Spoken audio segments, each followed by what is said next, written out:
to you. I'm going to wave to you and make sure that you wave back. No, I'm just joking. Hey, everybody, this is Miss Janice, the reader, your natural hair care practitioner tutor. I am here today, ready to go to work. We're going to start off today with tools and implements, or what is a type of a tool. I usually come on and have one with me. um, I told you what my tool of trade is going to be, or what I'm going to specialize in, is locking the hair with a J hook. The J hook is basically shaped like a J or a U, or it just has a hook. And I call it the J hook because of who helped me to create it. And then it has a flame of fire at the top where you put your hair in, or you lock your hair in so that you can do it a little faster. Or if you're like me, you hold it anyway. So you just good at holding it. What I did with my hair, I did not J hook it this time. I took the ends and I just put knots in it, and it looks like crochet knot. That's how I started it. Of course, as you've seen and have been going on this journey with me regarding natural hair care practitioner. Um, I started mine, but a lot of them, the locks at the end have the knots, excuse me, at the end has already come out of the majority of them. This is one of my lock socks. I have so many. I told you I'm becoming my brand. Let me show you this one. This is one of the main ones. Hold on. Where it's the lock, the knotted end is disappearing, and it's becoming more like a skinny U. But that's what the knotted end would look like. Well, that one's gone too. Hold on, let me find one. Here, here's one. So right at the end is getting real puffy. I hope you can see it. I can't see it because my head is down. Okay. Yeah, that's it. And so this, the pointed part at the end is gone on a lot of them. I don't know which ones they are. And there's strands of hair that are real long, and they have little balls on the end. Like the strand of hair will be all the way down here, and then it's real long with a ball of hair on the end. And let's get started. Tools. One of them is combs. Let me take my plug out, because sometimes when I have it and I notice that I'm talking loud, and I don't have to talk that loud. The one that I've been demonstrating is this one right here. Is called a rat. We call it a rat tail comb. I do not know why, but in the manual it calls it a tail. In the module it calls it a tail comb. Okay, hold on. I told y'all how I'm supposed to start. I'm supposed to start sitting back, and so I can use my hand and get very comfortable. Okay, so we call this a tail comb. I think this one right here is a finishing comb. I'm not sure. It's usually 8 to 10 inches long. That's the reason why I thought that it might be one, because it's 8 to 10 inches long. Well, it works well on fine or straight hair. See, because coily, kinky coily, because you've seen how I look when I on mine. I put it in there, so that won't work. And then it is used when trimming synthetic hair. And I showed you all one way I saw people even plain old trimmed hair. They would comb the hair all the way down to the bottom. They would flip the comb up like this, and then they would snip, snip, snip, snip, snip. That's what I saw. I don't know. I don't know. But that's the only way I saw them cutting hair extensions, or sewn in weave extensions. A large tooth or wide tooth comb, medium to large distance between the tooth range to allow curly hair to move between the rows of teeth with ease. That was the only way I got my hair combed. And I had to wet it in order to get. Anyway, I'm just saying. I'm just saying. Okay, a large tooth or wide tooth comb. And then when I locked my hair, I gave them away, so I don't have I don't have one. The closest I got to it was a red comb with a thick handle, and that's not it because that barely got through my hair too. Okay, then it goes back to the tail comb. It's a tapering tail or handle used for parting hair, for braiding, weaving, sectioning large. Because what they would do, hold on, they would take the comb like this, slide it, pick it up. Oh, I can't do that one because that's locked. Anyway, they would slide it, pick it up, and then part it like this with their hands. That's what I saw so far. I'm just saying.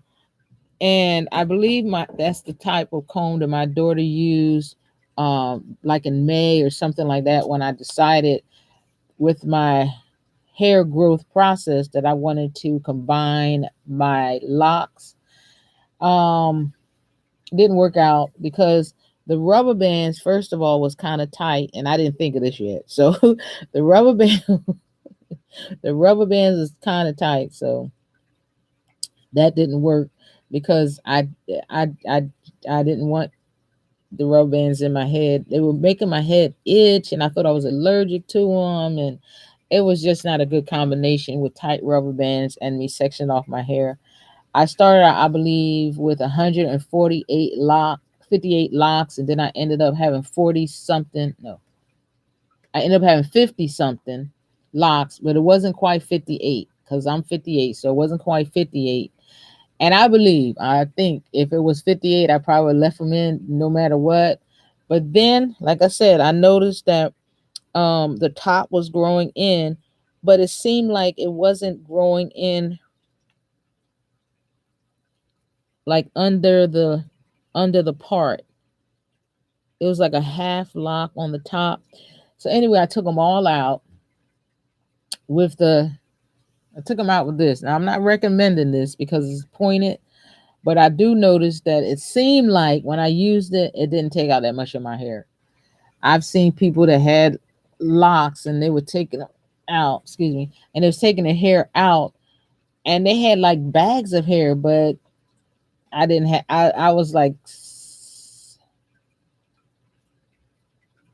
16 month in going on 17 months of my hair growth journey because I was saying that it's going to take a while for me to get locks because like I first of all, I bother my hair all the time. I'm always touching it, even in the videos. I'm touching it and showing you stuff as I'm talking and showing you how they're splitting. And now they're doing this. This was a split one right here, but now it's like, I don't know what it's doing. But I'm making sure that you all get to see it because I call these loose locks because it doesn't look locked, but you try to comb it. Okay, then they have the double tooth comb or the detangling comb, and I had one of those. It might that one might still be next door. It's two rows of teeth used for separating the hair as it combs to limit tangling and snarling on wet curly hair. And I like the way in the module it's very descriptive. It's very descriptive. It's very descriptive. If you didn't know what wet curly hair looked like, you can actually imagine wet curly hair with a comb that can go through it. Because to me, it seems like curly hair in any form, whether it's wet or dry, is hard to comb. And mine is kinky curly, or not kinky curly. Yeah, I think that's what they call it, kinky curly. And I don't mind. I like my hair. Okay, tools, combs. Um, then there's the pick comb. The pick comb is a long, widely spaced, rounded teeth made of metal, plastic, wood, or ivory, and designed for lifting and separating textured and curly hair, such as afros and human hair extensions. Okay, another tool is the clips, and I was explaining how when I was going over the part where it tells how each and every person should have their own plastic covering, so that either you can wash it off or disinfect it, or you can wash it, and and then there's that part where you put it around the neck, and then you fasten it in the behind. You fasten it behind. And I said that's where using a clip or a long clip, yeah, a butterfly clip or a long clip. And the long clips looks like a clip that you squeeze open like this, and it comes open, or a butterfly clip. And I still have mine. Looks like this, and you just put it back here, and it hangs and keeps the part closed, the top closed, excuse me. And I was saying how once as you're starting, you want to go to the dollar store, get your the pouch the ponchos that they have at the dollar store. That way you can be very creative and awesomely just place it around the person's, your client's, excuse me, neck, and then you zip up or cut up the middle of the poncho, turn it around backwards, do that clip thingy, and you're good to go. And as your client is being done, you're taking it off. Would you like to have this? Same thing with combs. The same thing with combs. You're going to go to the dollar store. The dollar store has packs of combs. You can get like 10, 20 combs for $1. And as your client is leaving, would you like your comb that I did your hair with? That's what I do with my J hooks. As I'm teaching, excuse me, as I'm doing my clients' hair, I usually tell them that this J hook is yours. And I'm always giving items away free. I usually give them one of these too. Some of them are longer than others, but they come in a package. If you hadn't seen it, with a J hook in it, that's if they want to buy it. And I open up a package to do their hair with the J hook, and then it already has one of these in it. So this is theirs and the J hook, because I don't plan on rinsing it off or disinfecting it, or and I also plan on, so I'm also instructing or telling or asking or beseeching or imploring you to start practicing doing hair with your gloves on, with gloves on, because of the different types of diseases and disorders that people have. And some people are not truthful, or very truthful, or they probably, you know, don't want you to know of the embarrassment. So I'm always instructing that before you get here over their head with your gloves on, you want to ask them to fill out a checkoff list. And then as you're explaining why you as their natural hair care, their, excuse me, while you as their personal natural hair license, natural hair care practitioner, that you, why you want to have them to fill that form out, because you want to know how to better take care of them. You want them to return. You're always teaching them what they do, just in case one day they go, you know, I like the atmosphere here, I like the environment here. How do I get to become a licensed natural hair care practitioner? Then that's when da da da da Miss Janice comes in. You're telling them about Miss Janice, how she instructed you, how she tutors you, how she has online tutoring, so that you can take the state. It's a state board test, a state board regulated test now, but it's this Janice Faye Osborne. It's the state. Uh,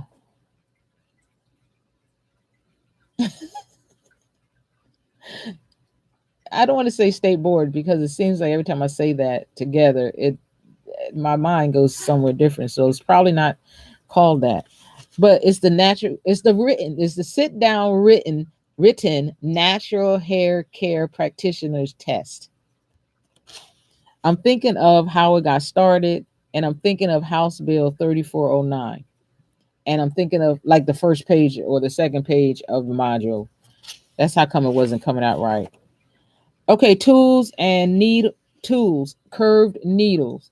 And what a curved needle is used for is it directs the point of the needle away from the head, used for weaving thread or braids, weave styles, and weaves for getting close to the scalp without harming the scalp. And remember, there is not supposed to be so much tension on the head that is the head. It just reminds me of when we were younger and we used to do hair, and we didn't know that it wasn't supposed to be tight. We didn't, because other people's hair was tight. We thought, or people did our hair tight. We thought, after that third or fourth day, woo, and you still couldn't take it. You was laying on your hands so that your head didn't hit the bed. Oh, it was not fun at all. But now, as a licensed natural hair care practitioner, you know that if there's too much tension, too much pull, there are different types of alopecia that will pull your hair out permanently. And you don't want that. You do not want that. Okay, so the curved needle and what it's used for, it directs the point of the needle away from the head, used for weaving thread, for braids, weave styles, and weaves for getting close to the scalp without harming the scalp. And I just so happen to still have my curved needle here. And if you look at it, there is like a slight point. Okay, still can't see it. Oh, I just saw it, but now I can't see it again. Okay, now I can see it. It's right there. There you go. I just moved it. Okay, so there's a slight point, so I can understand. Now I'm not going to actually show you, but if you hold it right, you grab the hair. See, it's already pointed. It doesn't go anywhere near your scalp if you hold it right. So I like it. Another tool, and I have one here, but it doesn't talk about it, is the it's called it's a latch hook. People call it a crochet needle, but it's a latch hook. And what you make with it, I mean, how what you make with it? Okay, you make hairstyles with it. No, what you do with it is like you have a braid, you stick the latch hook through, you gather the braid in it. I mean, the hair in it. You pull it through because it closes, so it won't grab your hair. It's just coming back through. You do some fancy work. You pick it up with your fingers because you still want to have that tool in, and you pull. You thread the hair through that loop, and it reminds me of how I do the ends of these with my fingers, with my hands. But if people, I mean, let me say that again because I want to continue to talk practitioner, which reminds me is how I actually put the knots at the ends of the loose locks to start a lock. To start a lock, I decided to, instead of putting like maybe three or four up the top, because that's close to your scalp, and I'm seeing how it's working because the hair is, there's no, I mean, I can do like this and you'll see more hair, but there's no tension at all with doing it at the end. The difference is I wet my hair every day. I rinse out my hair practically every day. And this week I just would put the regular water, not no oil, nothing like that, in my hand. I did that like once or twice and just parted my hair with my hands wet. And today I stood in the shower and just soaked my hair with the conditioner, castor oil, and water. Um, I was gonna buy some more castor oil, right? But I noticed that, or I noticed on YouTube because I use coconut oil, and I noticed on YouTube this lady, she took the black soap, she it was a bar of soap, and she just like cut off um shavings of the soap, and then she put the solid soap that she shaved off the bar into some water, and I was like, what's that? you know so what that did was that gave me the idea of putting um coconut oil, because a lot of times the coconut oil is thick, and you can use a spoon or whatever, but to get some off. Uh, so I decided, once my castor oil is finished, I'm going to start putting a cap full, maybe a little more, but in water, and just shaking it. Because if she did it with soap and is more solid than coconut oil, and they have these containers like this at a store in Portland, Oregon called Winco for like maybe 10.48. So, and I use it sometimes, but as lotion, so that my skin won't be dry. And I like the way it makes my hair feel. It makes my hair feel stronger for some reason. I could say more wiry, but because I'm not styling it and whatnot, I think it would do my hair good, because I like the way it feels on my hair itself. Okay, let's get back to tools. We left off at curved needle. Tools, working boards. And I like the word tools and implements. We're doing working board tools, and there's two types of working boards so far. There's that hackle board. It's a flat board with fine, upright nails used for combing through human hair extensions to detangle or blend colors and highlights. I'm suggesting, see, right now I'm just remembering, but after I pass the test, I'm going to go a step further, because I like I like the fact that this module is descriptive in certain areas. And to me, it's saying ding, ding, ding, ding, ding, ding, ding, ding, ding. This is going to be on the test. Ding, ding, ding, ding, ding. This is going to be on the test. Yahoo! Hello? Hello? This is going to be on the test, because they're showing pictures. So I'm just saying, and I like that part, because once I take the test, I will be able to really get into, maybe printing off a picture, or maybe like that. I just want to do that for my participants, or those who are allowing me to tutor them through the module. I just want to make sure you pass the test. The other day I was looking up. I told you all how after I pass the test, this is going to be a pathway course. So I'm going to teach the GED. Excuse me, tutor the GED. I'm a tutor Spanish, and I'm going to tutor like this continually. But it's going to be more section off. So if you only want to do the natural hair care practitioner license, then you can only do the natural hair care practitioner module as I tutor. But I'm going to do reading, writing, math, social studies, and I believe science. Reading, writing, math, social studies. I believe science. I'm not sure, but I remember it's an S. Okay, so let's get back to work. The drawing board. So there's a working board. Excuse me, there's a hackle board. And one of the ways that you can remember hackle is because that's what people do to comedians.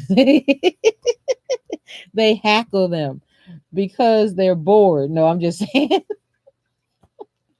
They're not bored. They're just trying to be bad. But there is hacklers out there when the comedians, and I notice, and I'm most sure you do too, that I like to laugh. I really do. It'd be terrible to get up here going, you know what? Okay, hold on. But there's a couple of types of tools. See, that wouldn't look right.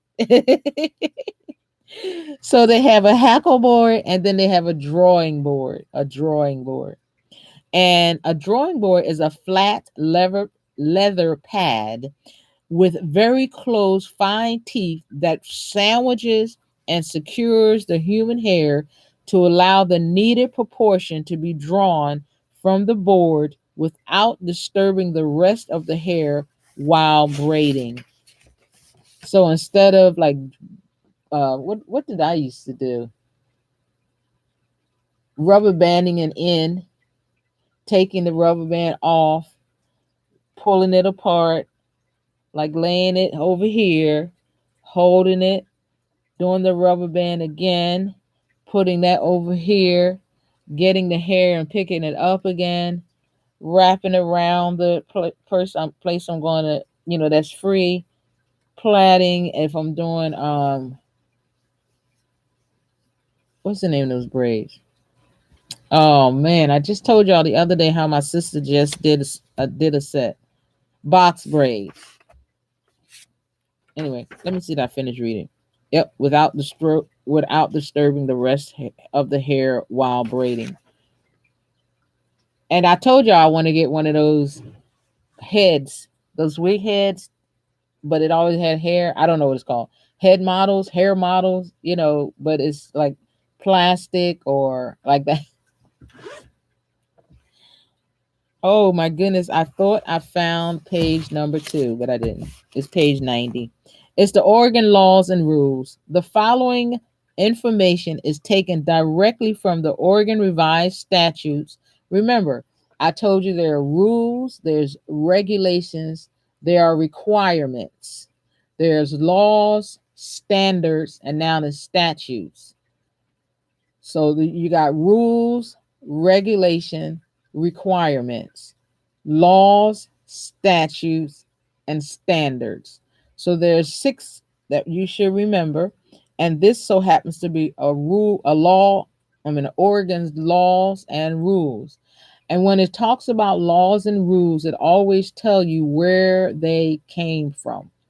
For example, when it was talking in the beginning regarding House Bill number 3409, I said remember it as an address because it's a House bill. And then I said the other part to remember is how in the year 2013,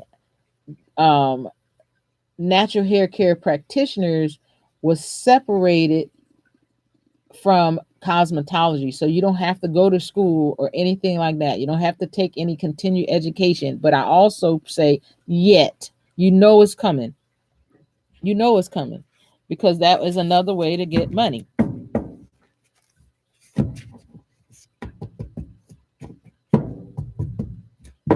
And I'm going to find it right quick because I want to read it to you. Oh, that's right. Oh, I thought it was on page 2. I was like, oh, yeah, that's right.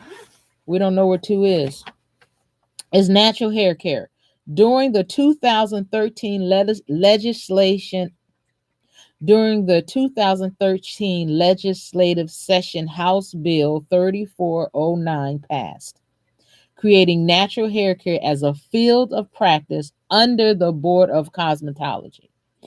So one of the things that I've decided to do, because I'm always thinking ahead, I would like to start a part or a job. I would like to start a job where there are inspectors because I'm protecting this bill. They made the bill, I'm going to protect it. Because it says there are no formal education school required to qualify for natural hair care certification, excuse me. And one of the reasons that I continually explain to you for that is because natural hair care is done from birth. Either you do it at a certain age or when you're born, someone else does your hair. And then it's natural hair. They don't, take the time to put weaves or braids or, right then and there. They just, and then they grabbing it with a little barrette. That will be their tool of choice. I mean, the brush and the comb will be their tool of choice, but then they implement a hairstyle by putting a little cute little barrette there. Or if it's a boy, they'll twist up the hair and, just to help it to grow and to stimulate the scalp and, do just loving things. Anyway, just thought I'd throw that in. That was free. Didn't even have to charge for that. It says training module. There are no formal education school required to qualify for natural hair care certification. But it says a training module has been provided to help familiarize individuals with the necessary information to practice natural hair care, in addition to the Oregon Revised Statutes and Oregon Administrative Rules governing natural hair care practitioners. Practitioners, that's you, that's me. I love that word. Okay, still haven't found page 2 yet. Don't know what's going on here.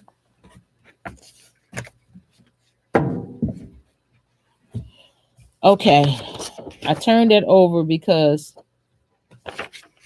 it let me know where I'm supposed to start from. Okay, Oregon laws and rules. We're just talking about a law, a rule, how we got established. Apart from cosmetology, we were literally snatched out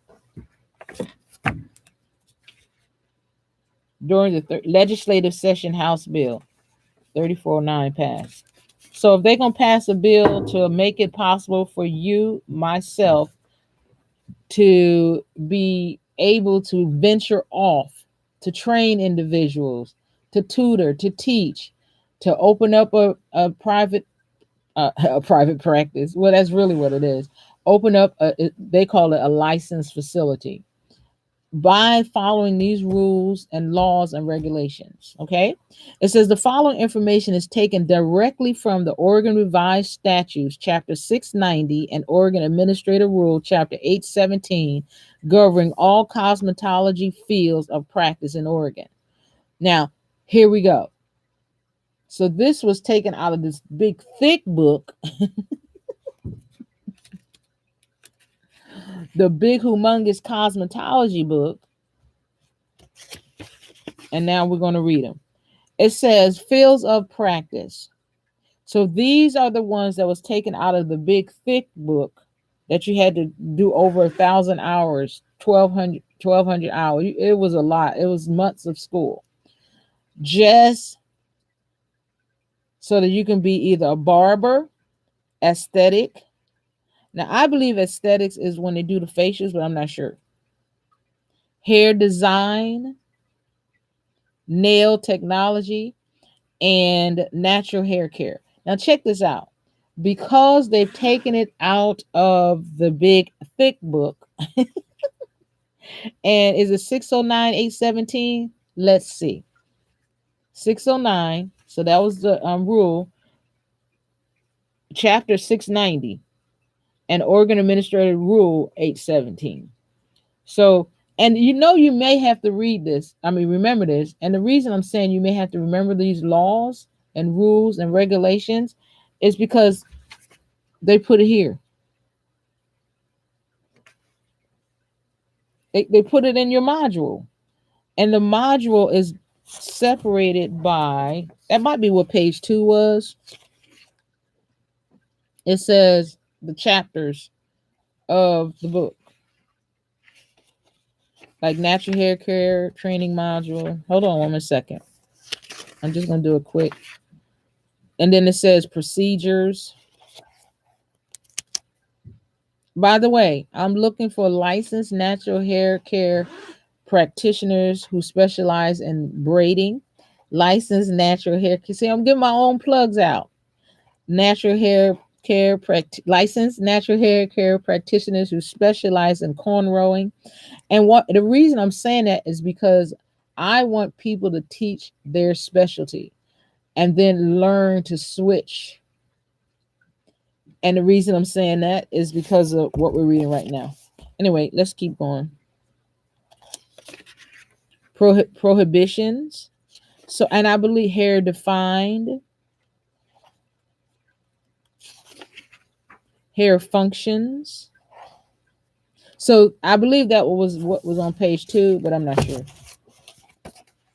because I just realized that it was gone.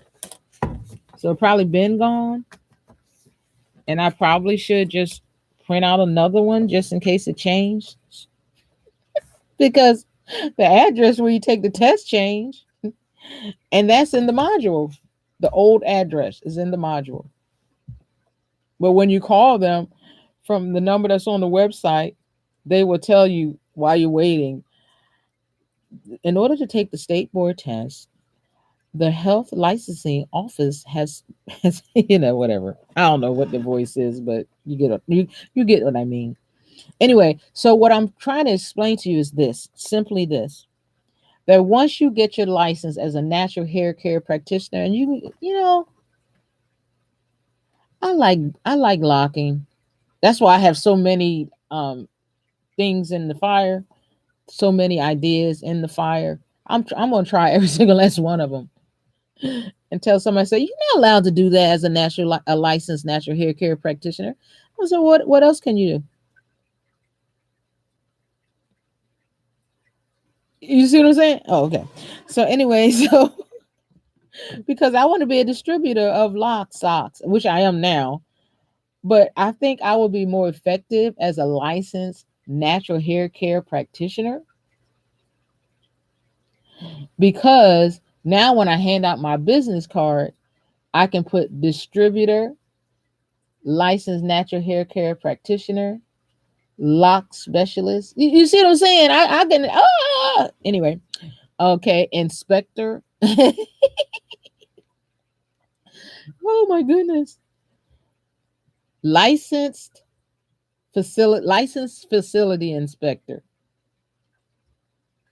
It's like, how you get to be a licensed facility inspector? I took the training, I took the course, I read the book,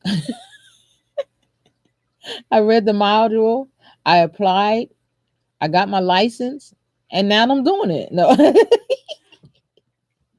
But I started out anyway. Let's stop. Help. Get back. Rewind. Okay, we went back too far. Okay, so we have barbering, aesthetics, hair design, nail technology, and natural hair care. And these are what was pulled out of the cosmetology book.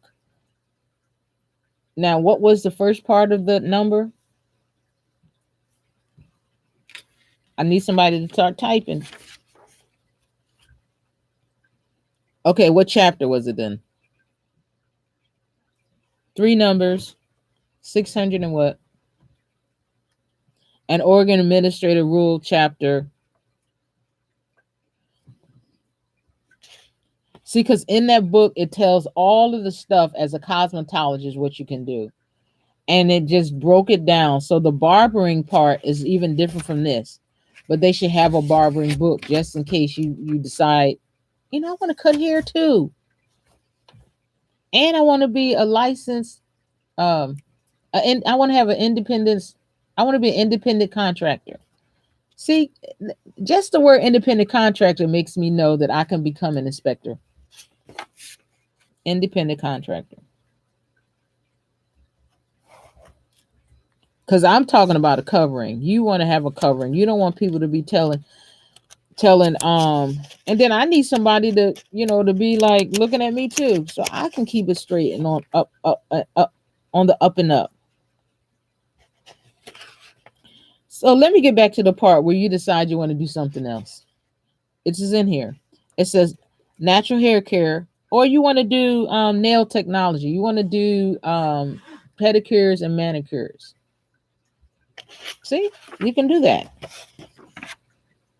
We just need a space for you in our licensed facility. Okay, practitioner certificate. Practitioners, raise your hand. So that's you and me. Practitioner certificate. That's you and me.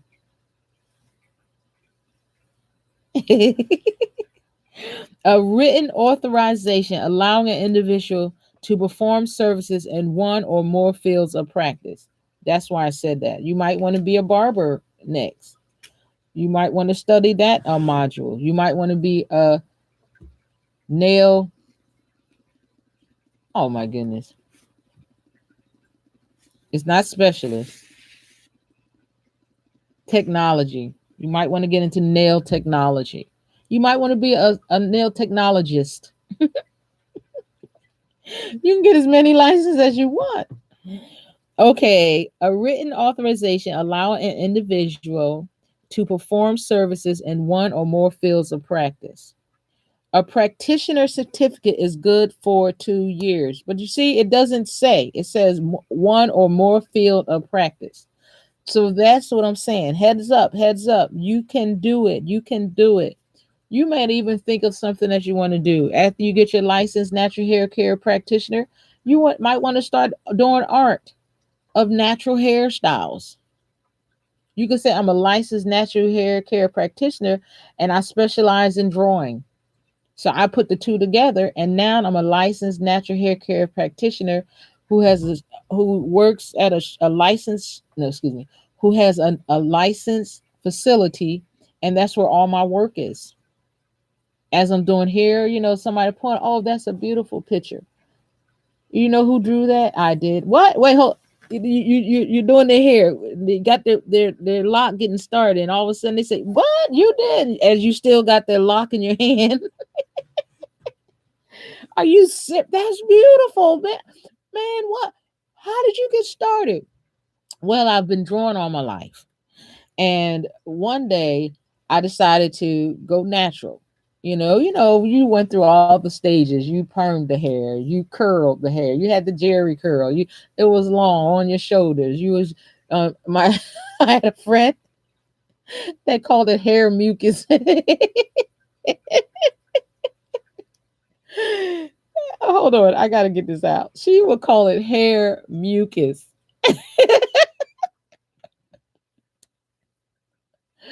I have some nice friends, but that friend was like one of the good ones, one of the best. And I remember stuff that we used to do, woo, when we were in our 20s, when I was in my 20s. I think she was too, but I think I'm like maybe 4 years older than she is, maybe. Anyway, so anyway, I'm wait, hold up, cut, another time. Practitioner certificate is good for 2 years and becomes inactive on the last day of the month, 2 years from the date of issuance. The certificate is transferable between work locations. Now that's a good. That's good. That's just, after you take the test and you get a certificate. Okay? Now listen to this part. Practice. Practice. The holder of a natural hair care practitioner certificate, that's what they were just talking about, the one who is certified, whose certificate is transferable between work locations. So if you work in this place, you can take that certificate for 2 years. And then if you go to another state, if you transfer to another state, then you still can work, but now you have to abide by the rules and laws of the new state, because they might, like in Oregon, we don't have to continuing education units. We don't have to do that. But remember, if you go to North Carolina, you do. So you will find yourself before you get recertified that you have to take 300 hours, I think it was, of continued education. That means that you have to do some more schooling. That's why I'm telling you now, because it happened already. It's going to come to Oregon, because we're still in the baby stage. We're still in the baby stage. So while I'm teaching you, instructing you, tutoring you, etc., I want you to keep that in mind and continue to be educated.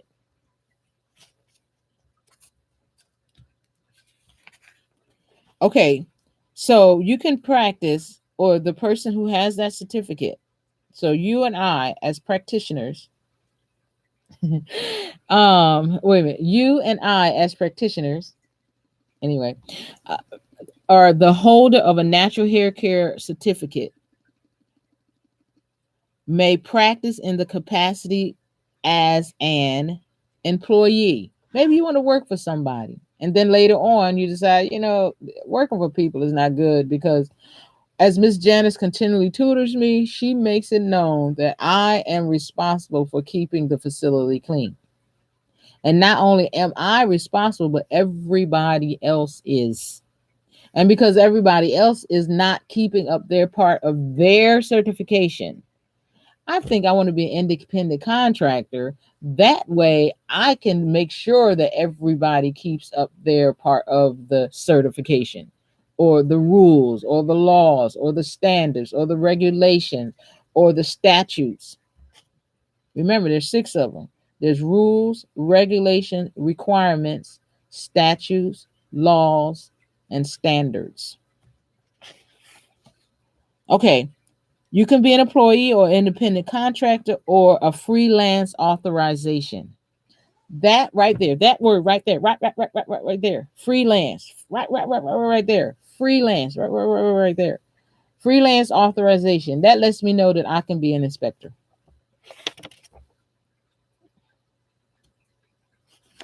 Freelance. Oh, sorry. Okay, let's go over employee first. Employee, a practitioner, that's you. It should say license, right? But that's how come I'm telling you that right now you are a natural hair care practitioner who is studying to get their license to become a licensed natural hair care practitioner. Remember, I said when I start writing my title, I'm going to be Miss Janice, right? Faye Osborne or Miss Janice, and then I'm just going to put L, comma, N, C, H, P, all capitals. Capital L, comma, capital N, capital C, capital H, capital P. A practitioner may perform services in a licensed facility. See, because I know that you can perform services in a licensed facility, I am going to be a licensed facility owner under the control and direction of a facility license holder. And what that basically said is you have to pay more money to get a facility license. And then the rules, as you travel on through your module with me, you're going to find out what the rules are, what the laws are, what the standards are, what the regulations are, what the requirements are. Okay, so that's rules, regulations, standards, laws, requirements, and statutes. Okay, hold on to your seats, hold on to your seats. Independent contractor. So I want to be a license, a freelance. I want to be freelance. I want to be all of them, but in order to be an inspector, I have to be freelance. I got to figure out what the name of this. Freelance authorization. Right there sounds like something that's written. It doesn't even sound like a person. It's like I can do this. I am authorized to do this. And I know there's more stuff that you can be, but I'm trying to think of jobs.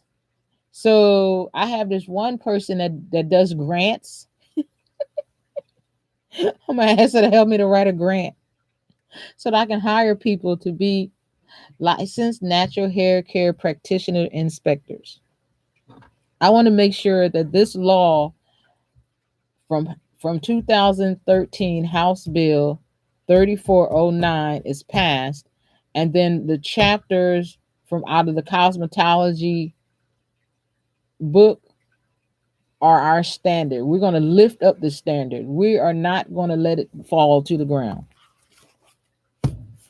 So you see why I keep saying that I'm going to go over this book for a while, this module for a while. I'm going to tutor this module for a while, because once I get my hands on a cosmetology book, I'm gonna be like flip, flip, flip. Y'all sure y'all want to go to cosmetology school? Look at all this. You sure you don't want to do biology and you don't want to be a nurse? This right here is all about the head. That's just one part. You've done that part. You know about the head, the scalp, what's under the scalp, the skeletal system, the nervous system, because you have nerves in your head, you know. Anyway, independent contractor. Independent contractor registration is a written authorization that allows a practitioner, that's you, that's me, to perform services in a licensed facility, not under the control and direction of a facility license holder. Okay, now look at that. It says, we as a licensed practitioner, now say for example, and you know I want to be this, but say for example, I'm an inspector. Okay, I'm already an inspector. I'm telling you already. You get it in your head. Miss Janice is going to be an inspector, and she's going to inspect licensed facilities. Okay, all right. Independent contractor registration. With that card, with you being registered, and then I'm going to have a licensed facility for people to come in and give their reports. Okay, okay. A written authorization that allows a practitioner to perform services in a licensed facility, not under the control and direction of a facility license holder. I'm just saying. Now that makes sense, right? And then it started talking about the duties. Hold on, I'll be with you in just a second. The holder of a natural hair care practitioner certificate may practice in the capacity as a or an employee, an independent contractor. So that's what I'm reading now. An independent contractor registration is good for 1 year and becomes inactive on the last day of the month, 1 year from the date of issuance. The registration is transferable between work locations. Hold on. I got to keep this in order. Freelance authorization. Now, we already said you can be an employee, so I can have inspectors to work for me. This is not even doing hair. This is getting your license, and you and you want to be employed in the area of licensed natural hair care practitioners. Okay? It says a freelance authorization. Freelance authorization is a written authorization that allows a practitioner to perform services outside of or away from a licensed facility. It allows you to do that. A freelance authorization is good for 1 year and becomes inactive. That's why I'm trying to explain to you the different things or the different areas I think of when I think of being a freelance authorization. We ourselves become the freelance authorization. It's because it is allowing licensed practitioners to expand outside the box. There is no limit to what you can do as a natural hair care, a licensed natural hair care practitioner. You know there are inspectors. You know that, right? You know that because it says later on how you got to be open to being inspected at all times as a licensed facility owner. I'm just saying, you guys. And then I told you how, as a licensed facility owner, you can have your own art gallery, or you can make hair. For example, as a freelance authorization, you can pull in all your gifts and talents and figure out what you can do. Like me, myself, right now, I'm tutoring. How did I become a tutor? I've been tutoring since I was 21, tutoring how to read, write, and to do math since I was 21 years old at different schools. Lewis the First Elementary Christian School, uh,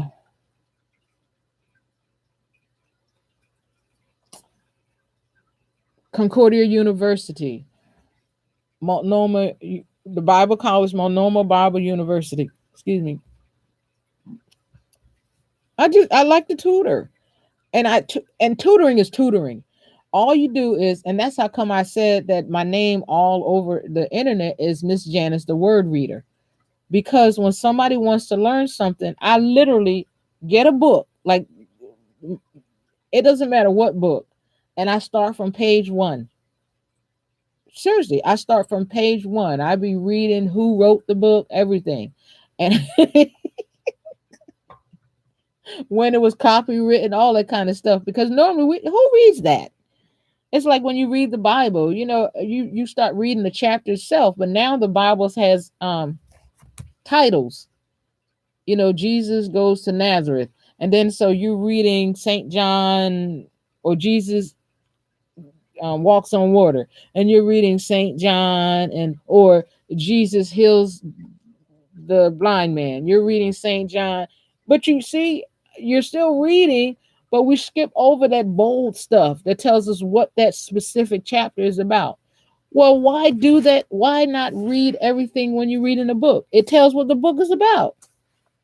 I'll read and so I don't know why it's not there anymore. I think I left it at church, but I'll read the title of everything before we get to it, so I can say, okay, on page 101, it's going to be freelance authorization. It's going to get in depth as to what it's going to tell you about. And that's another way, hint, hint, hint, like ding, ding, ding, ding, ding, bell goes off, bell goes off, bell goes off, telling you what's in the test. Because they give you a chapter regarding it, and that's how come my sister said that the test is not complicated at all. So my goal on to day after tomorrow is to see for real what the test looks like. And it's to be honest, it's not to pass or fail. I believe I'm going to pass, but it's not even to pass or fail. It's to know what the test looks like, what it consists of. Is it all multiple choice? Is it fill in the blank? Is it draw a line from point A to B? What is it? I want to know. It's like when I taught myself how to ride a motorcycle. I was trying to think of what it was, and because I see the little cones. Anyway, and in the driver's book, the manual on getting your motorcycle license, it's like that. It's like once you get your license for anything, all you do is get an endorsement. That's what they're trying to say right here regarding your natural hair care practitioner's license. Now that you're a facility, no, a licensed facility owner, it's on your license. Now that you are a freelance authorization, it's on your license. It's under that number. Now that you're an independent contractor, it's on that license. It's telling all of the things that you are as a licensed natural hair care practitioner. I am a facility owner. No, I'm not going to be an employee. I am a freelance. I'm going to employ. That's how come I'm not going to be an employee. I am going to employ. A freelance contractor, because you're endorsed to do all these things. You're a freelance authorization, excuse me. You're an independent contractor. Anyway, you'll get it. You'll get it. You'll see. You will see. So start putting together all that you like to do, and do like I'm doing. Pray, ask Father, please, hey, not hey, his name is not hey. I'm sorry, Father. But look, you've given me all these gifts, all these talents. Now I found one place that I can put them. How can I put them in one place? The first time I came on, did you hear me say anything about being an inspector? No, because I didn't think of it until after I'm continually reading this, and I'm seeing there is no limit to what we can do. Hallelujah. Freelance authorization. A freelance authorization holder must provide each client with the agency's name, address, and phone number to comment on services they have received and display the practitioner certificate number and freelance authorization number on all advertising. See, once you get bonded, once you get certified, all that kind of good stuff. Everybody now, you can ask uh I call them the bug get rid of her. But what are those things called? What are those people called? What do you call the people? Oh my goodness. They get rid of your bugs. They're not inspectors, but they kind of are, but they're not. Anyway, I call him the bug get rid of her. That's why I can't think his name. And we have like every now and then, well, people are saying now, I can't believe I haven't seen ants in like 3 years. That's about how long the bug get rid of her has been. But he has a card, he has paperwork with his company logo on it and all that kind of good stuff. That's what I'm trying to explain to you. You can open up your own company. You don't even have to work at it. You can just go in and see how everything's going. Call. Use the camera that is called I can't think of what it's called. I'm thinking my brain is just with your company logo, the camera, ADT. ADT. They have it to whereas now when you put thing cameras and make your house secure, or your facility, your licensed facility, everybody has to have a you can work in here license, you can live here license. Even your house now, you have to have your address shown outside your house. You have to make sure it's lit, at night, so that if something happened, you call 911. They won't have to. I told you this before. They won't have to go. I can't find it. There's no lights on no house on this street. They got to be able to find you. You shouldn't have an ambulance backing up because they can't find your house. It's really a statute. It's a standard. It's a law. It's a requirement. Just like they started picking up trash. Now they have to have license on their truck and in small print, so the public can see that this is really a truck. And now they have different types of trash services.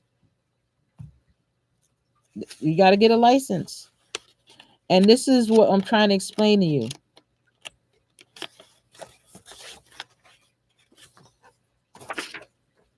Okay, now look at what a facility is.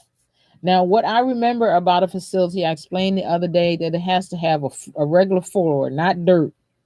It has to have a floor that can be mopped or cleaned or uh, uh, um, vacuumed and shampooed, or linoleum, something that can be scrubbed, or it can't be dirt flying all over the place.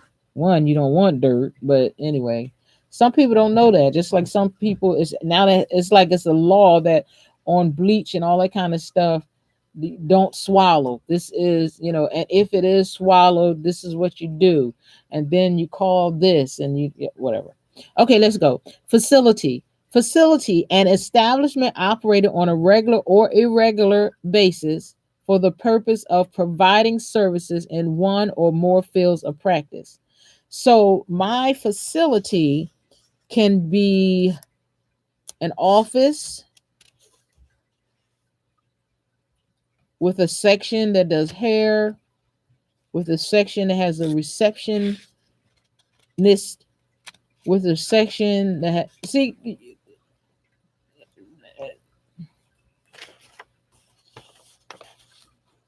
And then, like let's say an independent contractor comes in that does massages. Now you get what I'm saying, because they have to have a license too through the same organ health licensing office, and they have to have their card on them at all times.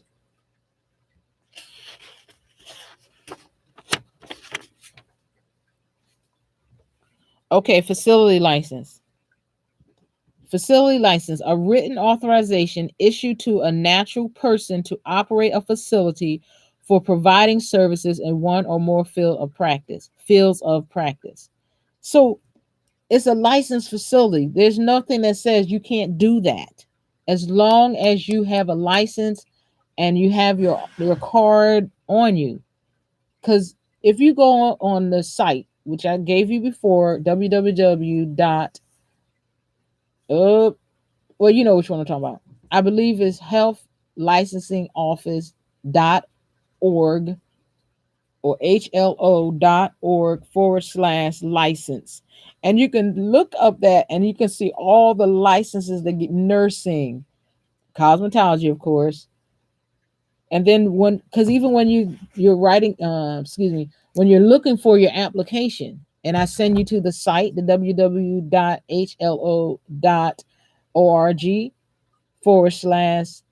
registration test or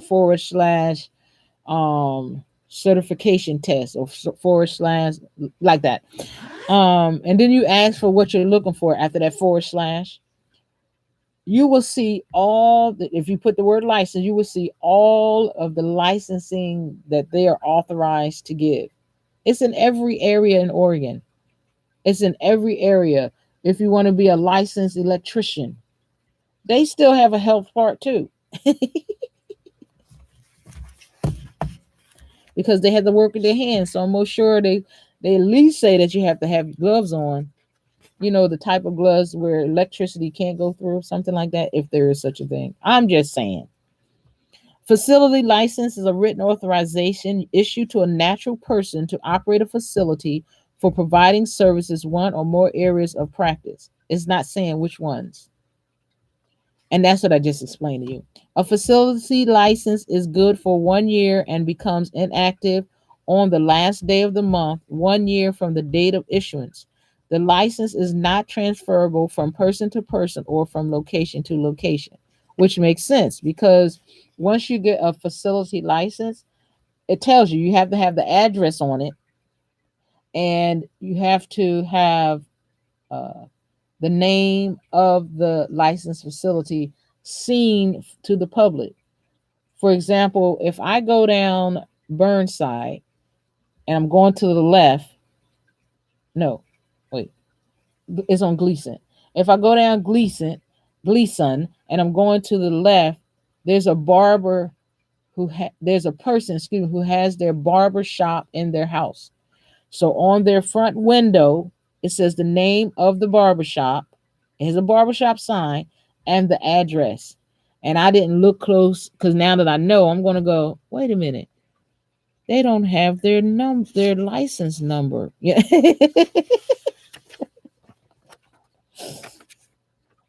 I'm just saying, I'm going to be not an investigator. Y'all know what I call myself, an inspector. Okay, posting requirements. I just said that.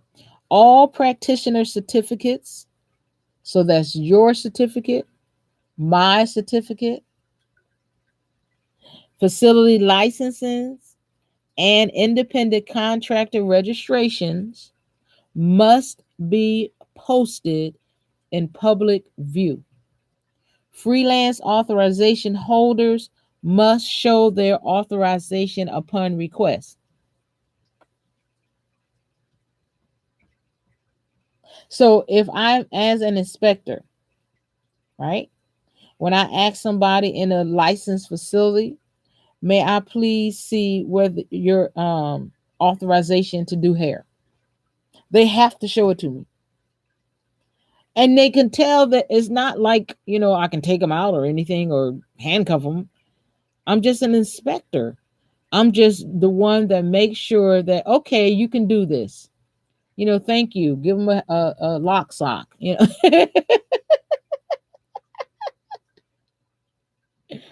Or what's usually done in that case is like when we get our house inspected, by the fire inspector for the what is those things called? Not fire hose, the fire extinguisher or the fire alarm. and the smoke alarm. See, we have to have a license up to date when we have the inspection, and they need to be able to see it at the moment's notice. If they knock right now, somebody's home, they need to be able to see the license. I can't go, well, who told you to come by here? I mean, I could, but it won't make no never mind. They'll probably just tell. I came over and the lights was on and everything. I knew someone was home. Well, just having a lights on doesn't mean anyone home, but once you see eye to eyeball to eyeball, we got to open up the door. This is a business. Because remember, it said regular or irregular.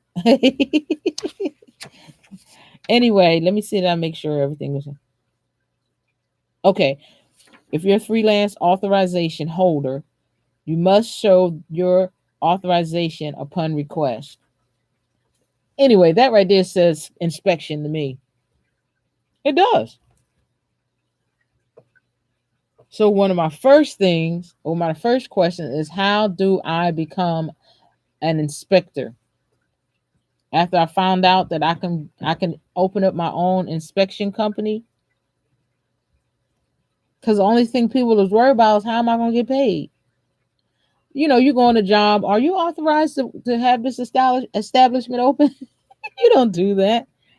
It's a McDonald's. If it has a McDonald's sign, you just expect everything is on the up and up. You just start working there, flipping burgers and making fries. You don't. I'm just saying. Let me stop. Okay, posting requirements. Facility license and independent contractor registration holders must post the most recent inspection certificate in public view on the facility premises and allow access to the inspection certificate upon request by the agency's inspector or representative. That right there says that there's a way to get a job. It does. And I'm going to ask. It says it right here that if I can't become an employee, and I'm not going to be one, but if I can't become an employee, I can start my own business. It says it right here. All I got to do is figure out how to go about doing that. And there are government grants that helps to start businesses. So you do this part first, or after this part, you do your GED first, and then do this part. And I'm doing this part because I am hiring. I am hiring. Okay, now look at it. Look at this. The agency. And remember, I told you the other day I called the agency. It says it right here. The Oregon Health Licensing Agency. It's called HLO, or Health Licensing Office. Remember, I told you I got corrected. So after I do this today, I'm going to go online to see if they've updated the module. And if they have, I'm still going tomorrow to see what the test look like. I mean, Monday, day after tomorrow. Okay, board. The Board of Cosmetology, which determines practice standards, education, and training, and provides consultation to the agency on all disciplinary actions. So I don't know if that's free. This part, the inspection part. And the reason why I said I don't know if it's free is because in order to be on the board, that position is a government appointed position. No, hold on. It is, but there's another word I left out. A government appointed voluntary position. So maybe I would have to make up a new law, huh? That's how laws get made. You can't do something or go to the, hold on, I'm gonna tell you who to go to. We're already going to the board to ask the questions. But during the, we needed to have it needs to go into law. It says the legislative session House Bill 3409 passed. So we got to get a House bill in order to be. No, I don't think so because it already saying it. Anyway, I'm going to tell you. Once I get my license, I'm going to say, okay, now tomorrow, like I'm doing now about taking the test, day after tomorrow, I'm going to take the first, I'm going to do the first part of everybody, because I'm not nervous or anything like that about taking the test. I think I'm more apprehensive about the person saying, well, I can't go on Monday and I'll have to take my car and then try to find it. And I was going to go on a Saturday on the bus, but it's only the only bus that takes you there is the Greyhound bus. Like it said, you had to take like four buses in order to get to Salem. And I thought it meant like four TriMet buses. No, you take the TriMet bus or TriMet transportation to get to downtown, to get on the Salem bus, then pay $19.50. Then you get on another bus like that, a bus in Salem, and I don't remember how much it costs all together, but I read it wrong. So I don't know how to get there normally, but I know it should take 50 minutes, they said, if you know how to get there. So what I did was I have a bus driver that works at my church. I mean, I have a bus driver that attends church with me, and she's going to take me. Environment. Oh, we're back to definition. These are some other definitions. The EPA, Environmental Protection Agency, is a branch of the federal government. See, in order to become a branch, you have to have been established first, and then somebody like me, like, I want to be an inspector, natural hair care inspector. I want to make sure that this law is being followed. It's like I want to be a licensed natural hair care practitioner police.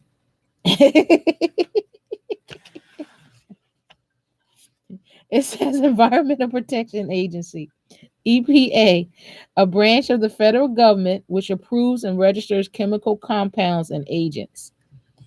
And not the people agents, but this is okay to use in this type of environment. No, you can't use this unless you have this much space, like that. Disinfect, a process used to destroy harmful organisms, including bacteria, viruses, germs, and fungi. That sounds like bleach to me, but I'm just saying. Only because of the word germs and fungi. Okay, so there are low level disinfectant. These are more definitions. And high level disinfectant.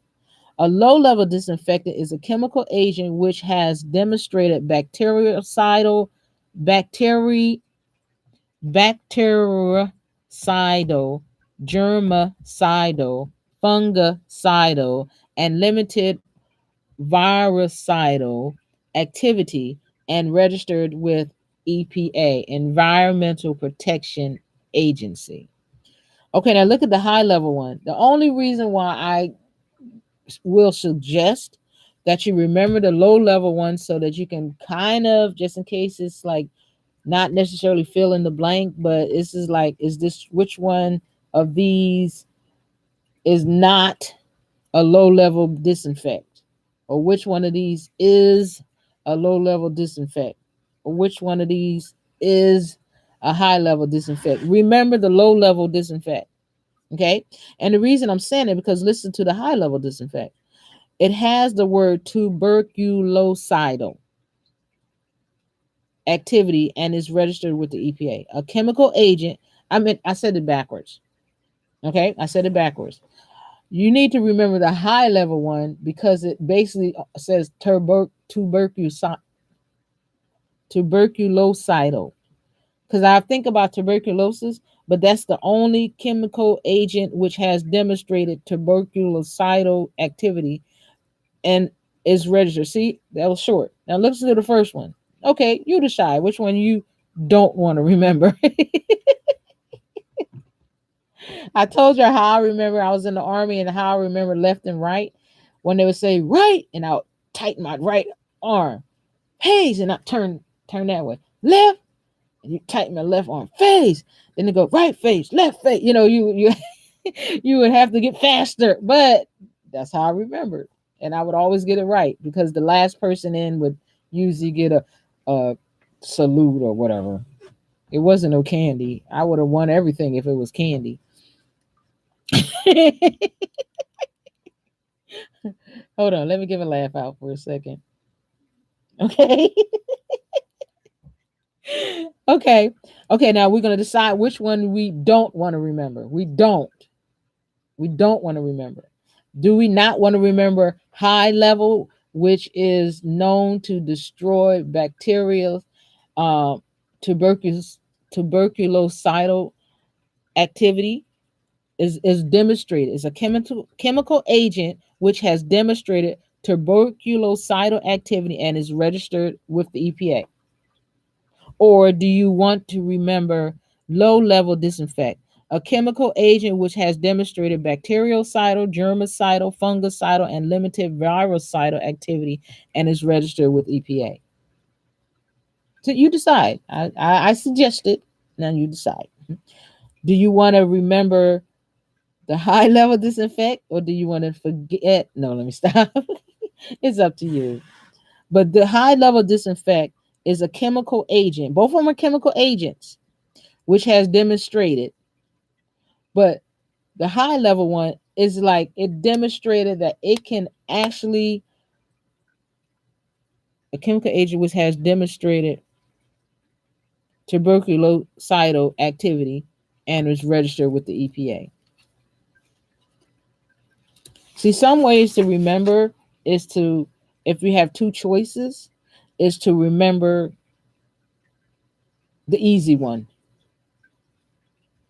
It's like when I was teaching my niece, my I call them G babies. When I was teaching my G babies how to keep her shoes on the right foot.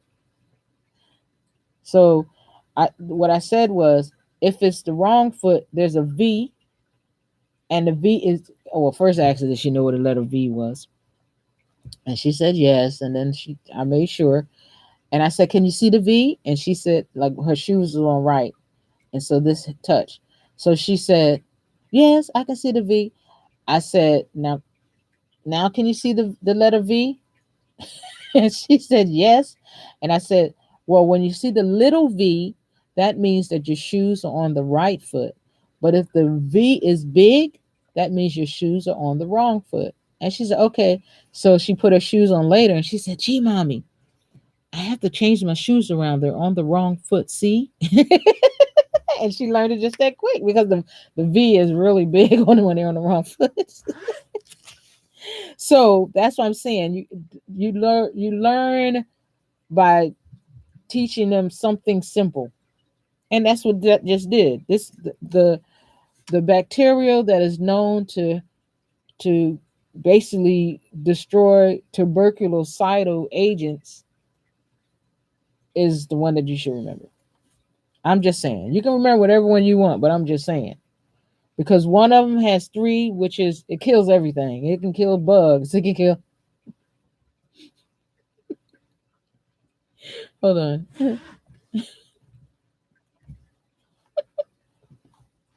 Okay, I'm back. Okay, hold on. Oh, brother. Okay, definition: sanitizing container. Now, in order to remember sanitizing container, is you got to remember that containers separate. Like if you have a jar of grease and a jar of lotion, and they're in containers, their own separate containers. So a jar would be a container that separates. If you have a bottle of oil, a bottle of water, a bottle of soda, see, the container is the bottles and they all are separated. The thing is that why, because they are separated, if it punctures or spills or anything like that, I'm asking or I'm requesting that you put the bottles in one container, the jars in another container, the cans in another container, so that they won't get cross contaminated if they spill. See, it's all right to for the liquids to spill, and then I'm asking that you put them on different shelves, so you separate them with shelves. Now we're gonna go from that to the definitions. Sanitizing container. We're talking about receptacles by putting the jars in the receptacle, and then to separate them by putting the receptacles on shelves. So the containers are in receptacles, the jars are in the receptacle, and the receptacles are on the shelves. Okay? And let's say the receptacle is a drawer. Now you got it? If not, now I'm going to read some more. A receptacle holding a disinfecting agent, which is a large and deep enough which is large and deep enough to submerge the tools or implements or portions thereof. It says implement or implements like that. So I just read it as portions, implements, tools thereof, which are to be disinfected. So now you have this container that's about this deep and that, sorry, and then it's round. And you want to do your brushes in one container, your spoons, your forks, your combs in another container, and then you would not put your, I'm going to say, scissors or J hooks or things like this. That's one of the reasons, one of the reasons, but it's stainless steel, so, and that's that little hook I was talking about at the top where you put your hair so it locks it in so that you can go a little faster.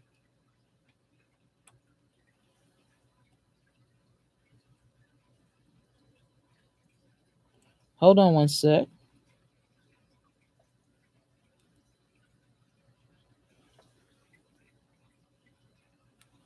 Okay, article. This is another definition. It's considered article. And this definition says items which complement services. Oh, yeah, that was the word I was looking for. Complementing your service. Giving away like a lock sock, something, that Miss Janice has. It smells good. I'm sorry, but it really does smell good. Here, smell it.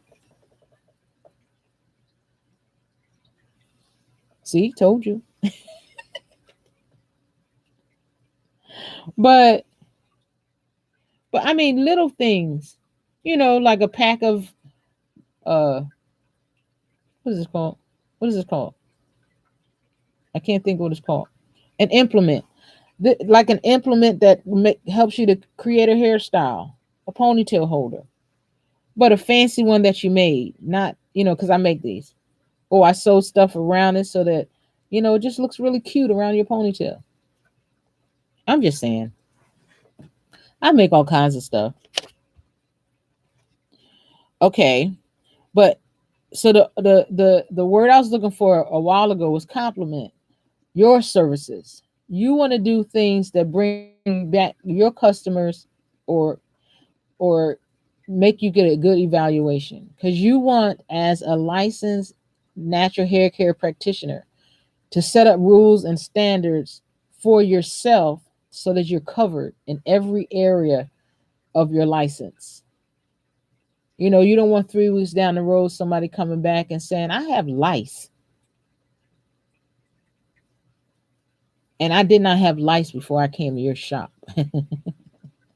And you did not have lice after you left either. Because, and then you can explain. You filled out this evaluation. I asked you how did my services go? How does your hair look? We went through your hair. I told you this. I said this.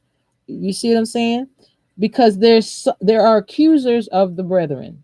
There are people out there that are setting you up or that are on purpose set uppers, and you don't want to be one of them. You want to cover yourself in the forerun. And the reason I'm saying that is because it happened to me. I'm thankful that it happened, but because I wouldn't be where I am now. Mm. Okay, tools and implements, portable articles and instruments, which the practitioner, that's you, That's me. You notice that I got better. I said, you say that's you, that's me, and then I do that. Now that's you, that's me. See? Okay, getting better, getting better. Tools and implements, portable articles and instruments which the practitioner can carry to use in the performance of services on clients. So you can't get no more portable than a J hook, a container that holds the J hooks, um, containers that holds your, what is this called? Because especially if you're like my daughter and you're on the go hands, you want to take your be able to take what you have with you.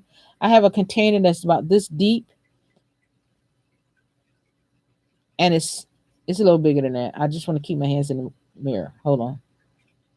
It's still a little bigger. It's about that deep, and it has a handle, and it's made out of cardboard, I think, but it's covered real nice and pretty.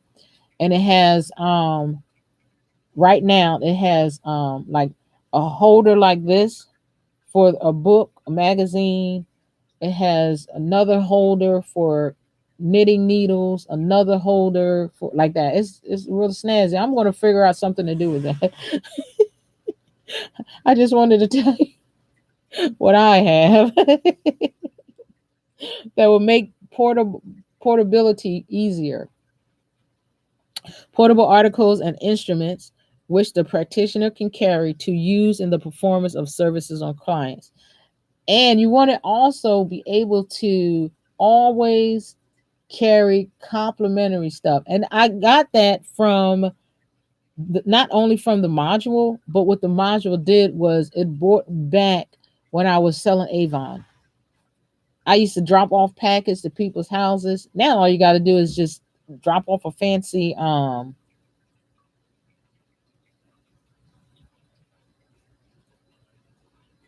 it's like it's an envelope. It's, you put it together yourself, you print it, you put it together, and I call it a J hook offering envelope. And the J hook will literally go in that. I will take the J hook, I will fold it, take the thing closed, not the thing, but it advertises me. It does. It will advertise you. So you bring something to the table so that you can start off with something and then you can add to that. And that's how it started. I started with the J hook, then I started getting these, and I sell them, but as a giveaway, something to complement my business. I would give them because they would pay me and they would tip me. So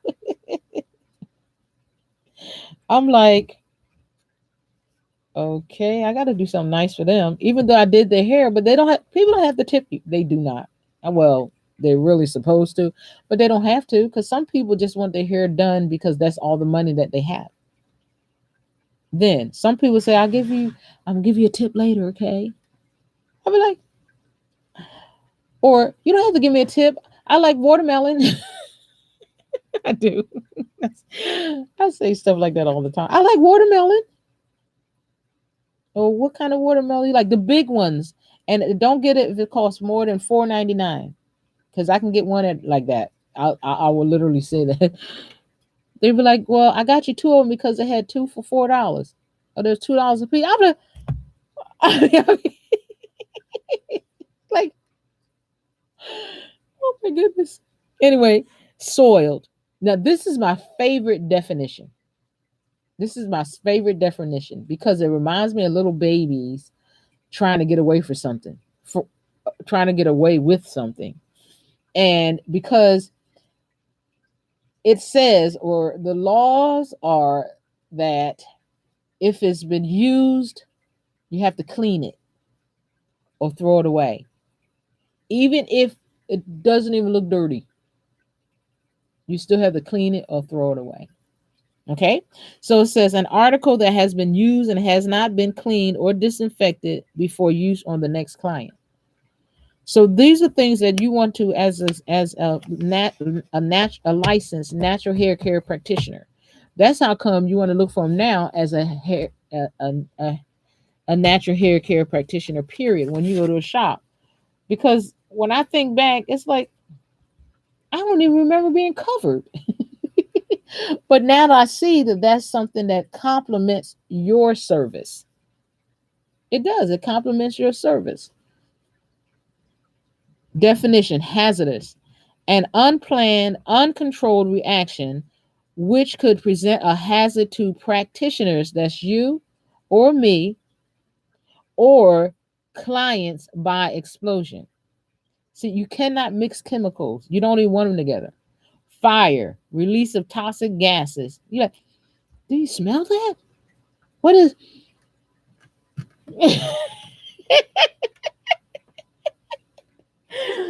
something is burning my nose. I'm sorry. Release of toxic gases or byproducts. Oh, on here it has a dash between by and products. Somewhere else it just had the word byproduct stuck together. So I was right. I thought it looked wrong, but I was right. It was wrong. But I said it could be one word. Or physical or chemical burns. So let me read that again because I was being kind of facetious there, silly. Hazardous, an unplanned, uncontrolled reaction which could present a hazard to practitioners, that's you or me, or clients by explosion, fire, release of toxic gases or byproducts, or physical or chemical burns. Now, one of the other things that you have to know that is best for your licensed facility to be insured. So your business is going to be so prosperous that money is not going to be an issue. You just have to know the rules, the regulations, the laws, the requirements, the standards, and the statutes. You have to know them. And then some of these things in, is wisdom. It's the spirit of wisdom basically talking to you to let you know, like right now, I'm saying that right there, because of hazards, you need to be insured. The building that you're in needs to be insured. Your business needs to be insured. Your business needs to be insured. Your business needs to be insured. Your business needs to be insured. Let's read it again and you'll see for yourself. Unplanned, uncontrolled reaction which could present a hazard to practitioners or clients by explosion. See? That right there says ding, ding, ding, ding, ding. Somebody might sue us. Somebody might sue. Ding, ding, ding, ding, ding. Bells go off. Bells will go off. Bells go off. Fire, even if you're not even there. Let's say, for example, your office, your building, your licensed facility is right next door to another small licensed facility.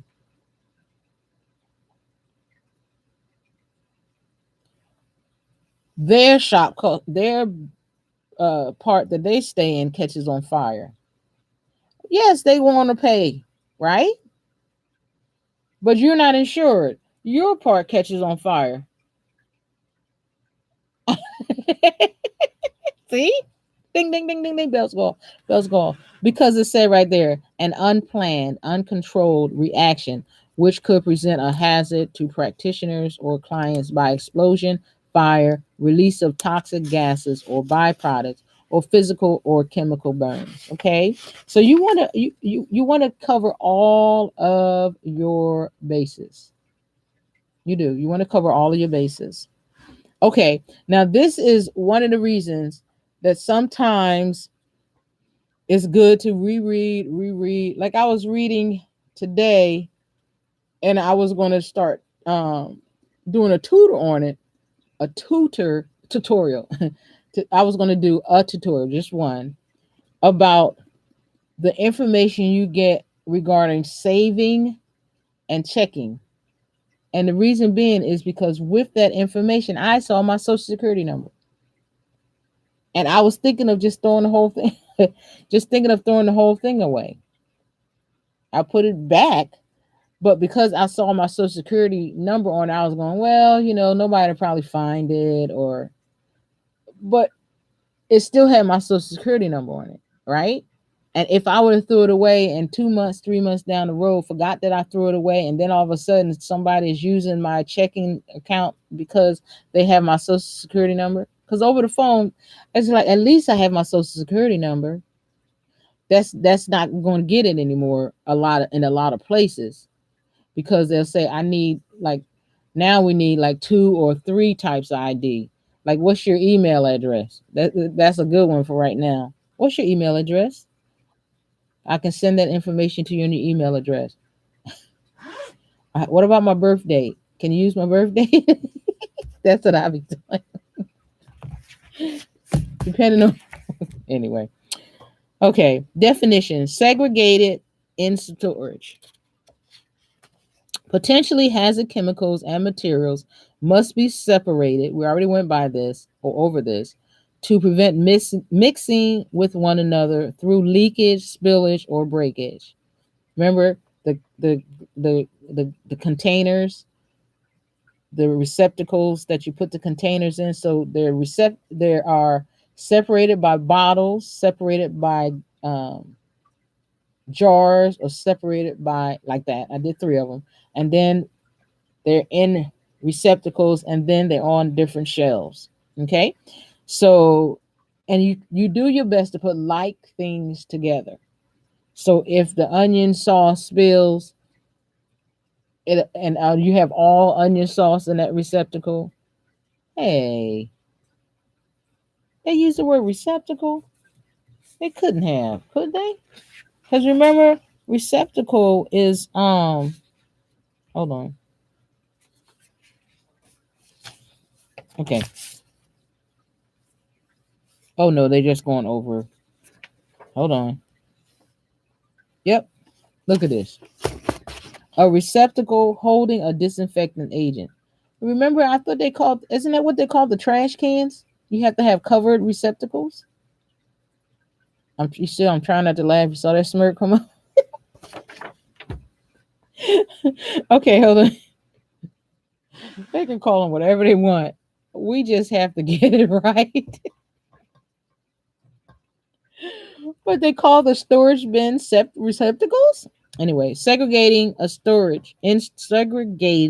storage. Potentially hazardous chemicals and materials must be separated to prevent mixing with one another through leakage, spillage, or breakage by an adequate distance or through the use of physical barriers such as partitions or separate shelving arrangements. Facility standards. Okay, we're already talking about having a licensed facility. Now these are the standards. I told you about the floor and how come it can't be just a dirt floor. It has to be a real floor that you can clean, that you can mop, that you can vacuum, that you can shampoo, that you can put down maybe plastic that grips the floor so that there won't be a hazard. Put down plastic that grips the floor so that it won't get tracking too much dirt like that. Okay. It says facility standards. All licensed facility must comply with all applicable administrative rules and regulations of the board and other state agencies regarding I could be an agency, an inspector agency. Okay, regarding health, safety, and infection control standards. Oh, anyway, a facility license holder must allow the agency's representative to inspect the facility or conduct an investigation. Well, really, that's one of the reasons why I would like to be an inspector. Like a present one who reports to the big agency, and the reason being is because of the rules and the standards. Like if it's something humongously big, they're gonna call the police. They're not even gonna do the agency part, but the police will write up a report. And then there's that follow through, and then et cetera, et cetera. Whereas the agency, they have their own laws, their own because police have laws and stuff too. Okay, that they have to and that they have to abide by. So do we. And these are the ones that we right now, these are the ones that we had to follow. There are going to be more, but these are the ones we have to follow right now. So I'm suggesting to get in on the baby stage that we are in, because I think I'm most sure they did 2000 in North Carolina. They started in 2003, and then in 2011, which is like 8 years later, you started to have CEUs, continued education credits, because some people must wasn't abiding by the rules of the module. Help. Facility standards. All licensed facilities must comply with all the applicable administrative rules and regulations. We're going to continue. Requirements, laws, standards, and statutes of the board and other state agencies regarding health, safety, and infection control standards. A facility license holder must allow the agency's representative to inspect the facility or conduct an investigation. See, I told you somebody was going to tell. See, they put it in writing before, and I told you how it really works. How it works is like the Ten Commandments. People were already lying, they were stealing, they were murdering, they were taking each and other's wives, etc. They was committing adultery, they were fornicating. But in order to be a follower, somebody that wanted to follow you had to follow these laws. Like thou shalt not steal. It's like you can't steal anymore. Thou shalt not kill. You can't kill anymore. Thou shalt not take thy neighbor's wife. You can't do that anymore. There are standards. There's a lifestyle, etc. Well, it's just like this with becoming a licensed natural hair care practitioner. See, as a practitioner, you're going to practice, right? You're going to go over the module to take the test. See, right now you're not required to do the continued education classes, or excuse me, you're not required to do the practical. You're not required to do that yet, right?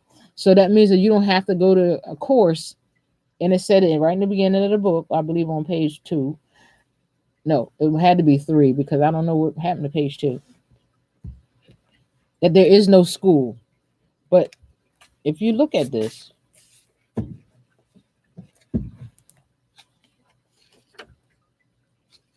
this is page 1. That's what page 1 looks like. That means that you can change it at any time. That's just a copy of the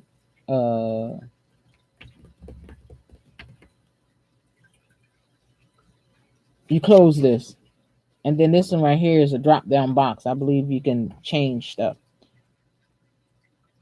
Okay, and then it says natural hair care during the 2013 House Bill number 3049 was passed, creating natural hair care as a field of practice under the Board of Cosmetology. Then it says right on the training module, that's page 4, there is no formal education, school in parentheses, required to qualify for natural hair care certification. See, meaning you already qualify it, you already qualify for the certification, you just had to take the test and know this stuff.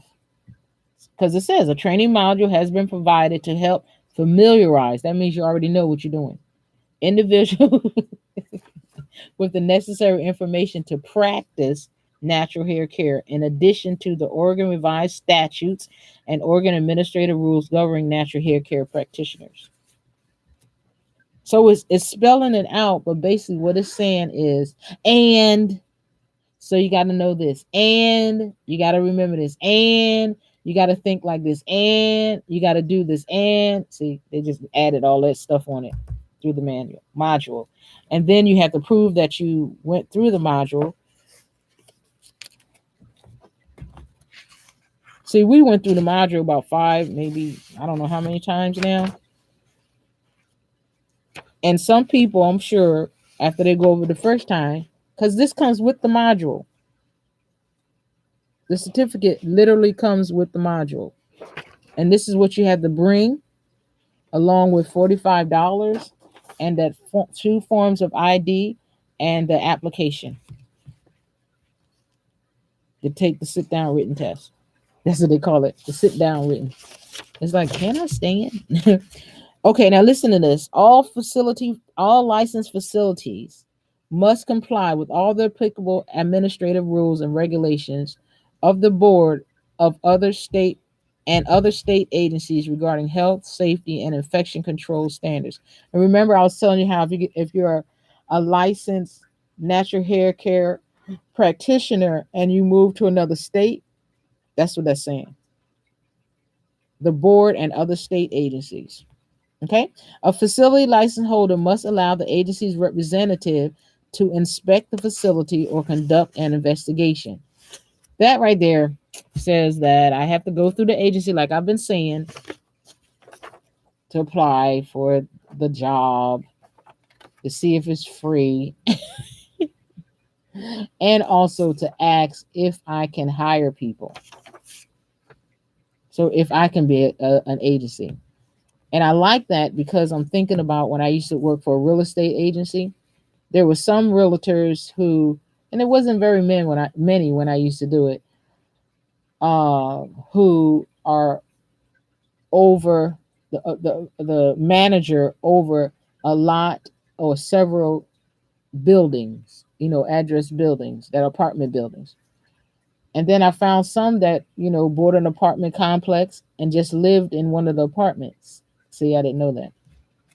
And then they got tired of managing it, and then they hired us, which was a managed apartment management agency.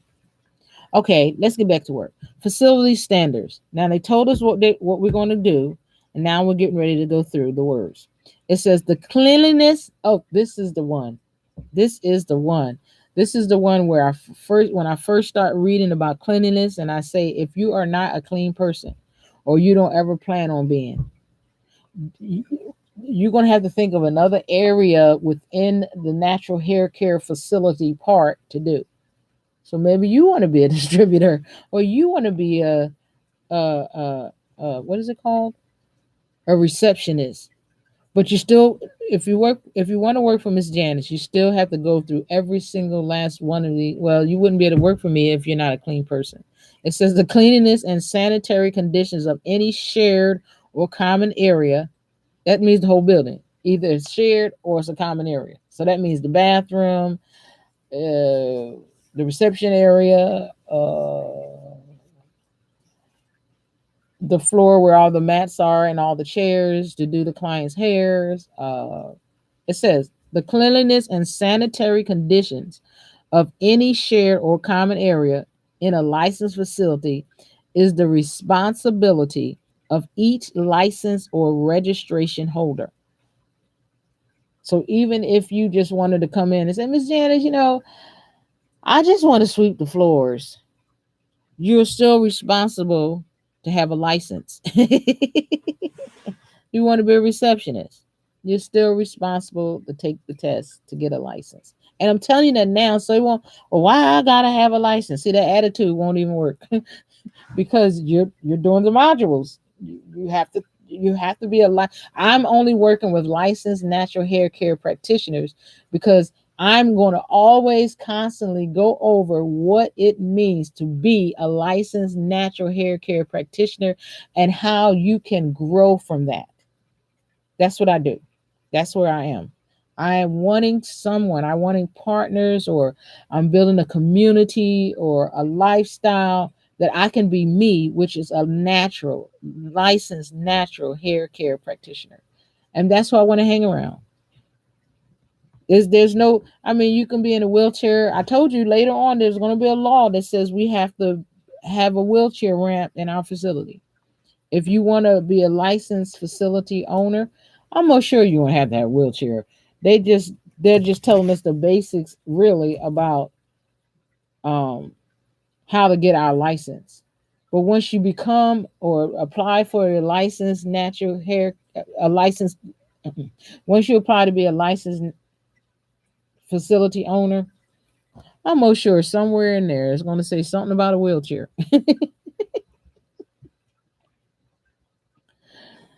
Ooh. where do I want to work? I wonder where do I want to have my facility.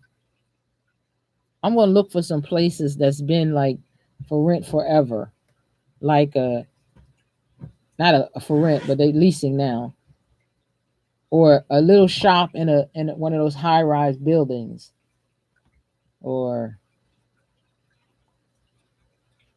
I'm talking about when I branch off. I already told y'all where I'm starting at. I'm starting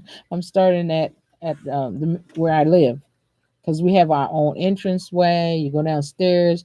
It's place for chairs. The lighting is nice. I thought I was going to start tutoring in the kitchen area, but remember what it said. It has to be sectioned off from the living quarters, and I cook in that kitchen. But I don't. It doesn't have to be sectioned off to tutor, because I tutor in here, or I tutor at in my office at the church. But that's another place we can study. But I don't want to do it in our fellowship hall. That's where I do my regular tutoring for school, but for school age children. Anyway, let's get back to work. Facility standards: the cleanliness and sanitary condition of any shared or common area in a licensed facility is the responsibility. I should put each and every license or registration holder. All facility license and independent contractor registration holders will be cited for violations of the rules or regulations found in the shared or common area of a licensed facility. See, I'm not getting in trouble for you. I trust me, I know how to get in trouble for myself. That's why I say what I said.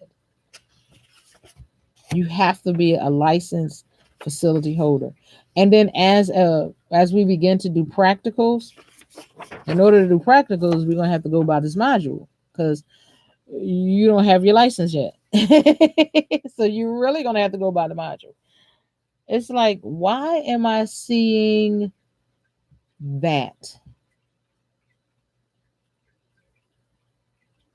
Or I'll take a picture as I'm going by and send it to everybody's phone and says the first one who finds this will not have to go home today. All right, pack your things and go home, because this is not good. You're not being observant. You have to be observant. You have to. As a licensed natural hair care practitioner, you have to be observant not only of yourself but of your surroundings. You want to make sure that you're safe. You're whatever. You know that part. Normally, you want to work in a safe environment. You don't want to work in an environment where there's hazards or people that are just not listening. It's like you don't want to be hollered at when you go to work. Well, to me, not following the rules, the standards, the statutes, or not following the regulations, the requirements, or the laws, it's not going to work. That's why you have a module. Remember, they're telling you in the module that you're going to be responsible. Everybody. It's not just me. Like, even if I did something wrong and somebody tells, and there's an inspection, they close the school down. What does that mean? You're gonna have to start all over again, because nothing basically that we did is going to be counted. It's not like they're gonna say, okay, with the 100 hours or the hours that they spent. The nice part is that you will get a module. You will get a module. Manuals come next. This is an addendum to the module. Standards for facilities located in residence. A licensed facility located in a residence must comply with all facility standards, including having an identifying house number and sign with the facility name on file with the agency, which is easily visible from the street and indicates the location of the facility. Standards for facilities located in residence. This is just some more. And remember, I told you that these are basically on a slide, so they're real big and as the norm. But this was a book. It would probably be like maybe 25 pages. It probably wouldn't even be that many. Because even if it was like this, half, half, because see, look, see that little bit of writing? It's taking up a whole page, and then the picture. See, and everyone, every single one has the picture.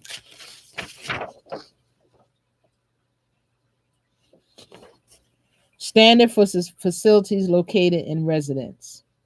The living area of the residence must be separate from the licensed facility by solid walls, extending from room to ceiling, with an connecting door kept closed while the facility is in operation. Hey, nope, still can't do it. Facility supply requirement and standards. Okay, after this one, I think I might have to go. I don't remember where we started at. Now I'm just reading till I have to go. Okay, water supply requirements and standard. Now, what you remember about water supply is the same thing that I remember about water supply. There has to be hot and cold running water in the facility at all times. If there is ever not hot or cold water, hot and cold water, running water, because you can have like in a bottle. But so if there is ever not hot or and cold running water, then that's an automatic off day. It says licensed facility must have an adequate supply of both hot and cold running water and wash basins on the facility premises. And the reason being is because you have to continually wash your hands. You have to continually abide by the rules, the regulations, the standards, the laws, the statutes, and the requirements of these laws. You have to be able to wash your not your combs, not your, but your. I can't even think what this is called right now. Your coverings that you're going to put over your clients. You have to be able to continually be able to wash down your chairs that each client is going to go into. You just have to be clean. It says water supply requirements and standards. Licensed facility of both supply licensed facility of both. Licensed facilities must have an adequate supply of both hot and cold running water and wash basins on the facility premises. Practitioners, that's you, that's me, must have immediate access to a supply of hot and cold running water. Washing accommodations must be maintained in a clean and sanitary condition. So that means that the bathrooms also have to always be clean. Water supply requirements and standards. All licensed facility must have hand soap or similar cleansing agents available. Individual towels of cloth or paper must be available. All blowers for drying the hands may, it didn't say all, it said air. Air blowers for drying the hands may be substituted for towels. Paper towels. That's why you always be in that machine. Boom, boom, boom, boom, boom, boom. Use of bar soap.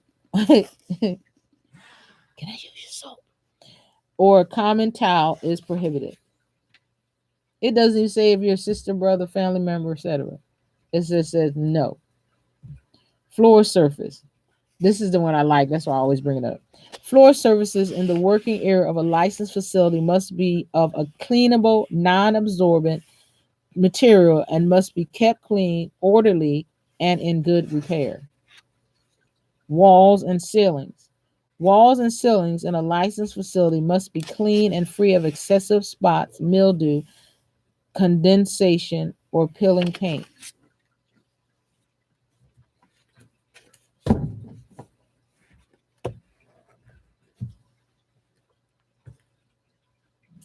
Pets in facilities.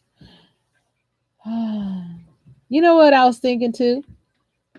Another thing that we could do is to find someone to sponsor us.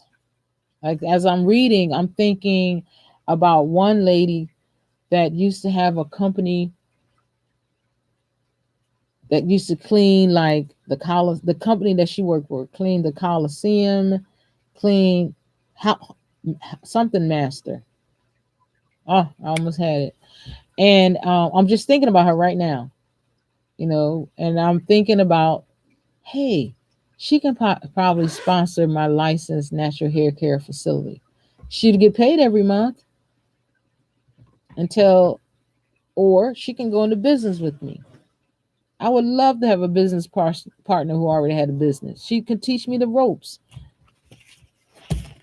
See, it's good to, I'm telling you, it's good to offer people services. It's really good because that's how it works. When you want to do stuff free for people, stuff comes to you. I keep telling you that.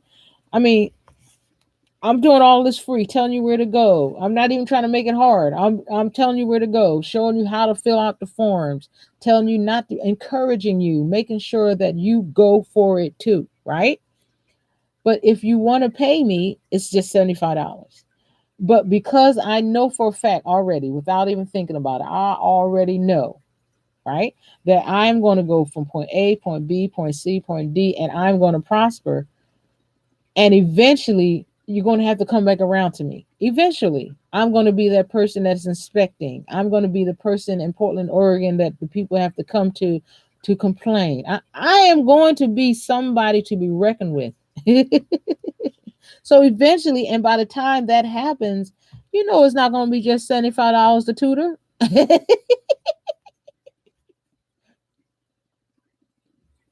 Because I am not going anywhere.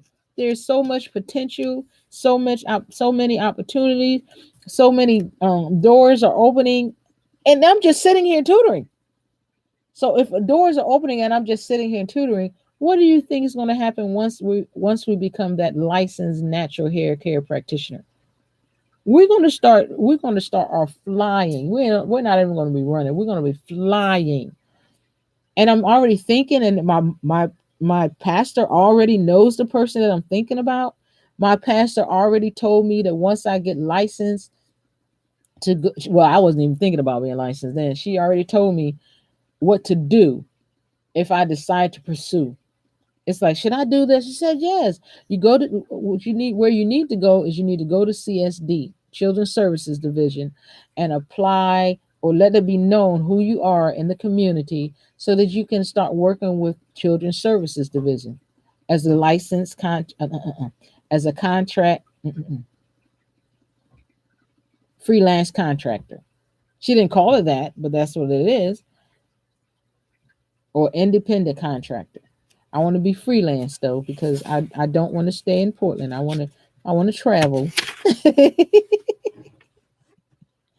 Okay, pets or other animals must not be permitted in a licensed facility at any time. I'm laughing because I showed y'all before. I was like so strict with it, and then all of a sudden, but just in case it's a CNI dog, these prohibitions does not apply to trained guide dogs for the disabled, sightless, or hearing impaired, or to fish in aquariums. I wonder did they put that there to make you laugh? No, they didn't. They put it there because that's the truth. That's the law. That's the standard. That's the requirement. That's the like that. Okay, towels or linens. I know I said I was gonna stop, but I'm almost done.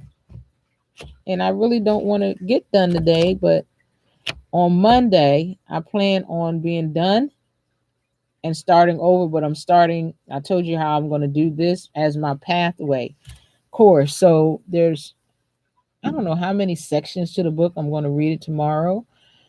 And then after I do each section of the GED preparation for the test, you get practice tests, quizzes, all that kind of stuff. I get to go online and take tests for you all. I don't know if I'll get to print them out or anything, but hopefully I will. And if I get to print them out, I will print it out and then ask the questions, etc. I'm gonna be a real tutor to you for your GED or whoever. But I got the pathway part because it's a start. It's 4 sections, and I'm suggesting along with the people that wrote the book are tutors. They tutor for the GED. I know that's what I said too. And then one of the books, so it's different types of books, different from different people or different backgrounds. And one of them was explaining how some of the tests are computerized, and they're drop down questions, or there's multiple choice, or there's fill in the blank, or there's, and they did it according to those. And then there's also a $99 um, fee for the course online. That's the least expensive. The highest that I found so far is I think it was $949, and which is $50 a month. But they only require for you to pay $50 a month, and they automatically take it out. But see, that's what I'm trying to explain to you. Right now for the module, this one right here is $75. Now I'm going to tutor regarding the GED, the tutor regarding the GED, which is it'll probably be a little more, and then this is still going to be $75 like that. But once I get my license, see, you can charge how much you want. I showed you where the one lady, she charges, I don't know, was it over $1,300 to take the same course. I'm just saying. There is the blessed part about Miss Janice is, like I said, she's giving you the option to pay. If you don't, it's you know what I mean? Because somebody will appreciate this and pay. I told you how I started giving these away free, right? And then I charge, like if they want to just, my nephew, Aunt Janice, Miss Janice, do you have any of the J hooks left with the free lock sock? Yes. How many would you want? One. How much do they cost? $10. But after they're gone, it's $10 for the J hook and $10 for the lock sock, because I have these little containers. And the lady literally gave me $20. So I was like, "Well, did you want another one? Which color? Which one of these do you want?" She said, "No, that's for you." Are you serious? So I've already been charging $20, but I haven't been telling anybody. You see what I'm saying? So I want you all to know that the same way that I'm doing you, teaching you free, is because I know that this is a good investment. This is a very, very good investment. It's a very good investment. And I'm the investment. I am the one that is allowing you to invest. Nope, I'm not gonna, put it on the board, PayPal, this, that, and the other. That's why I asked you to write right over here, in the chat window. You write in the chat window, you Miss Janice, how do I pay you? How do I contact you? How do I? And I'll let you know. Okay, towels or linens. Clean towels and linens must be used for each client and must be stored in a clean area. And I wanted you to know that what is it called?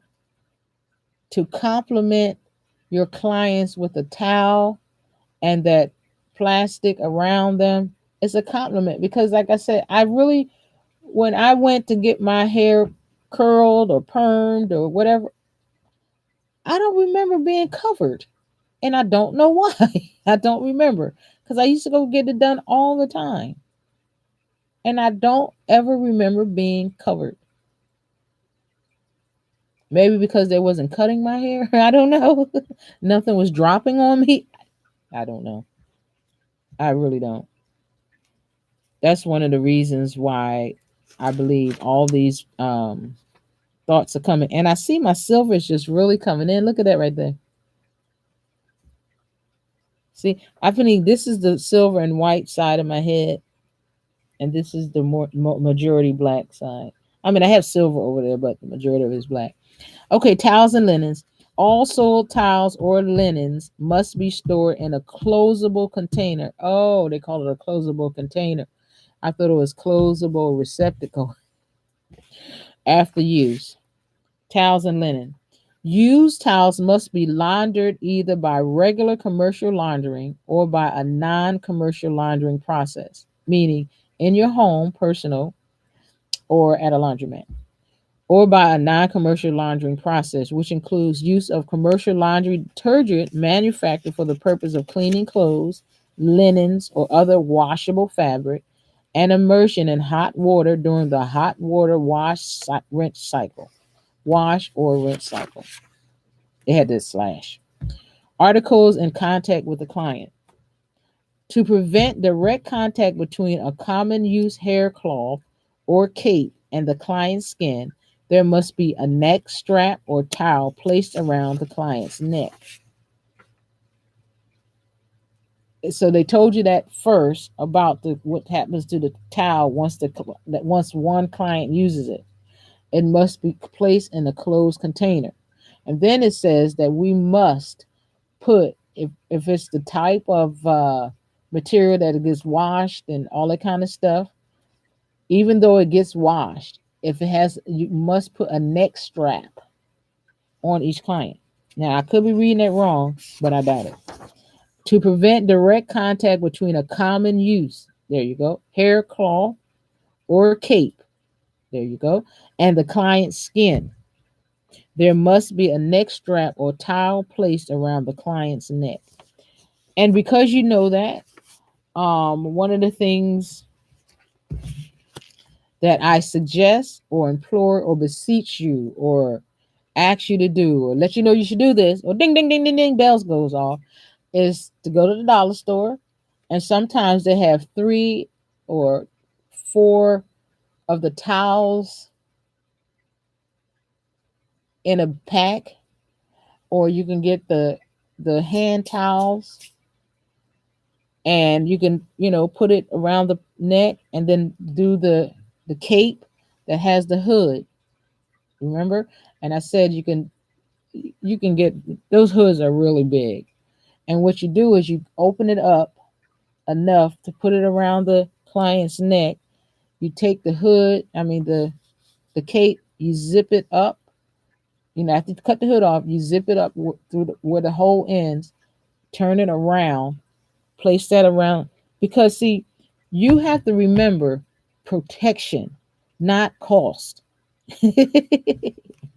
They're saying you want to protect your clients and you want to protect you. So it's vice versa. No skin to skin contact. No their clothes to your skin contact. No your clothes to their skin contact. Because sometimes, too, we as licensed natural hair care practitioners will realize, I've worn this cape with every single client I've been with today. And I noticed that even when I go to uh, beauty parlors, I noticed that they would have on a nice pair of jeans, a nice shirt, but I don't remember them going nowhere to change their shirt. I'm just saying, I don't remember this. And I'm thinking now how I want to be so protective of the natural hair care license the way it is right now. I don't want to be the one to make somebody change the law. Okay, now y'all got to do continuing education, even though I know it's coming. Well, there's this one time there was a client who had this facility who didn't do blah blah blah. You see, there's rules, or there's that one person that ruins it for everybody, and that's not going to be you. That's not going to be me as a licensed natural hair care practitioner. That's not, because in order to work in my facility, in order to be tutored by Miss Janice, we constantly going over and over and over, so you won't forget one, and so you'll know too. You People are destroyed by lack of knowledge. If you can't even say I didn't know it. That's why I'm reading everything. I'm the word reader. Miss Janice, the word reader, your natural hair care practitioner, tutor. Okay, look about articles in contact with a client. Articles in contact with the client. All items that come in direct contact with the client's skin that do not require disinfecting must be clean. So that's talking about your clothes, your personal clothes. that do not require disinfecting must be cleaned. If the item cannot be cleaned or disinfected, it must be disposed of in a covered waste. I knew they used the word receptacle. Immediately after use. That's the trash can. Hmm. I don't know what time it is. I'll be able to tell you really what time it is when I start yawning. Y'all be like, no, don't yawn. That means you're gonna go. I know, I know. Oh, 9:26. Okay, hair pieces. During the trying on of a manufactured hair piece. So that's another thing that you can do. A licensed natural hair care practitioner with an area that sells hair pieces, wigs. I don't know what you call them. But you can also be one that makes wigs. As a licensed natural hair care practitioner, you can make natural hair wigs, synthetic hair wigs. But it'd probably be better if you made natural hair wigs. I believe my daughter made one. I'm not sure, but I think she did, or she weaved, or she did something. She did something. But what I'm saying is, if we can do it, let's do it. Okay? You are not limited. You are not limited. And there's so much you can do. So much you can do. During the trying on of a manufactured hairpiece, that portion of the head which comes in contact with the hairpiece must be completely covered with a disposable cover, which is nice to know because they have wig. I had tried on a wig, and in order for me to try it on, I had to buy the thing that covered my head. And so far, y'all know the only thing that I have that's purchasable to cover my it costs $10. So if I decided to sell hats, you know I am because I'm good at making hats. But anyway, can I try on a hat? Well, you have to buy one of those hair coverings first, and then and then I'll you know. Well, never mind. Oh, okay, thank you. I mean, it's not like I'm gonna say, well, never. Go ahead. That's the only thing that we have in the store. Because remember when you used to try on shoes, you used to go to the store, try on shoes, and they would have this sock that you could wear. It looked like stocking, but you can put it over your foot. They don't even have that anymore. Now the people go in the store, another person comes in, put the shoe on, another person comes in, put the shoe on. I'm just saying, like, when did that become okay? Okay, during the trying on of a manufactured hairpiece, that portion of the head which comes in contact. But and another thing is, as you're reading the module, it gives you hints about different types of jobs that come out of being a natural hair care practitioner. Did you notice that? I did. All used hair goods must be cleaned according to manufacturer's instructions before resale and marked as used. See, there is no, well, you can't wear that because somebody just tried it on. That's what happens. That's why these come in a plastic bag. That's why they come in a plastic bag. That's why. Because they're spanking brand new. No one has ever worn them or tried them on before. Me personally, I found an outfit. I got a lock sock that matches that. I open up the lock sock, put it on. Then I have a basket of lock socks. See? Nice match. Yesterday, my lock socks matched my dress. Well, really, to me, it really doesn't. I really don't care if it matches.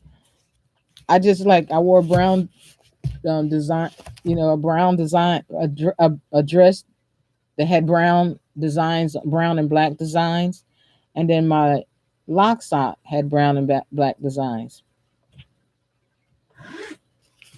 So it says, according to the manufacturer's instructions before resale and marked as used. So why do that? There's gonna be a lot of young people. Miss Janice, you got any lock socks? You know, yeah. Let me go in the back, or let me make sure, or can you come back tomorrow? I should have a new set out tomorrow. Refuse and waste material. All waste related to the performance of services must be deposited in a covered container to avoid the potential for cross contamination through release of or exposure to infectious waste materials. Refuse and waste material. Waste unrelated to performance of services must be deposited in a waste disposal container. Trash can. Containers located in the reception area which do not contain waste related to performance of services are exempt from having covers. And everyone knows that that's a good rule to remember. But all of the waste containers in Miss Janice's Lobster's Embassy will be covered. And I might change the name. I doubt it because I'm catering to natural hair care, and that's one style that I'm going to be specializing in. Refuse and waste material. Outer surfaces of waste disposal containers must be kept clean. Sealable plastic bags and sealable rigid containers must be available for use at all times services are being performed in a licensed facility. That one right there lets you know that sometimes there might be blood spills in the facility, and that's what you put blood, blood articles with blood on them in sealable bags or sealable containers. Disinfectant non-electric tools and implements. All tools and implements must used within a field of practice must be disinfected before use on each client. Hint, hint, hint. Because it's the small things that gets us. So what you do is when you're starting out, when you get prominent, big, and all that kind of stuff, or a person that represents you, or somebody who can help you with filling out to get a grant to open up a business, a black owned business, or like that. You can probably put in $10,000 uh, for the startup of a job, and then such and such amount of money because you want employees, and then you're hiring the employees to do a certain amount of thing, and then you're keeping up the books, and then you want a bookkeeper, then you want to pay the taxes, and then on and on and on, because you're going to prosper. You're going to prosper, especially if you do this. I mean, you can't even fail. You cannot fail. I'm telling you, I started tutoring, and and then the next thing I know, someone, can you tutor me to get my GED? I'm just online tutoring. That's all I'm doing. No pay at all. I haven't even gotten no money yet, right? But you're going to get paid. You come on now. You're going to get paid. Disinfecting non-electric tools and implements. The method of disinfecting non-electric tool and implements will be as follows. So there's no if, ands, or buts about it. There's not even a clause yet. Once you come up with rules, as long as the rule stays the same, it's going to be the same. But once you get a rule and someone messes up on the rule, they get fined, whatever, and then the addendums start showing up. The method for disinfecting non-electric tools and implements will be as follows. Remove all hair or foreign material. 1. Clean thoroughly with soap or detergent and water. 2. Rinse thoroughly with clear, clean water. And that's 3. 4. Sterilize using one of the approved methods. And remember the improved methods, right? And if not, let's see if it's here. Requirements and standards. All tools and implements that come in direct contact with the client must be disinfected or disposed of after using. And so far, as a newbie, we'd say we'll call you newbies because now you are at school with Miss Janice, and I'm constantly telling you about the dollar store. So you already know what to expect. If you work on so many clients, you're going to go to the dollar store and get that many tools. You are going to begin to from the get go to keep your own books as and you're going to get graded on it. You're going to keep your own books. You're going to keep your own finances. You're going to all that. You're going to learn how to do banking. I told you about the see, I told you I'm going to tutor about opening a bank account. I'm going, cuz you're going to be tutoring young people. You're going to be tutoring people that don't know about bank accounts. You're going to be tutoring people who don't know how to keep books. You're going to be tutoring people who don't have their GED yet. You're going to be you're and I'm talking to myself as well. And instead of tutoring them, excuse me, instead of only tutoring them, you're going to begin to mentor them. You're going to mentor them in character building. You're going to mentor them, and you're going to not only mentor them by your words of your mouth, but you are going to mentor by being the example that you want to see before you. And that's what I'm saying. That's why I'm saying that that's who I'm hiring. I want a licensed natural hair care specialist who specializes in barbering. I want a licensed natural hair specialist who specializes in facials. I want a not licensed natural hair care specialist who specializes in nails. I want a licensed natural hair care specialist who specializes like that. I mean, I want independent contractors. I want freelance freelance. Oh my goodness. I'm gonna say practitioners. I know they're practitioners. Three freelance authorized practitioners. I want everything that has to do with natural hair care. I mean, I want artists in there. I want it all. I want that school to be so phenomenal that the news does its best to come in, and maybe I let them come in once a month. Maybe three times, four, maybe four times a year. Because you're going to be well known. You're going to be well known. Okay, requirements and standards. All tools and implements with sharp edges or points must be totally immersed in a high level disinfect according to the manufacturer's instructions. Out of all of the things that you want to know regarding the high level disinfect is the word tuberculocidal. Tuberculocidal. It says all tools and implements that come in direct contact with the client must be disinfected or disposed of after use. And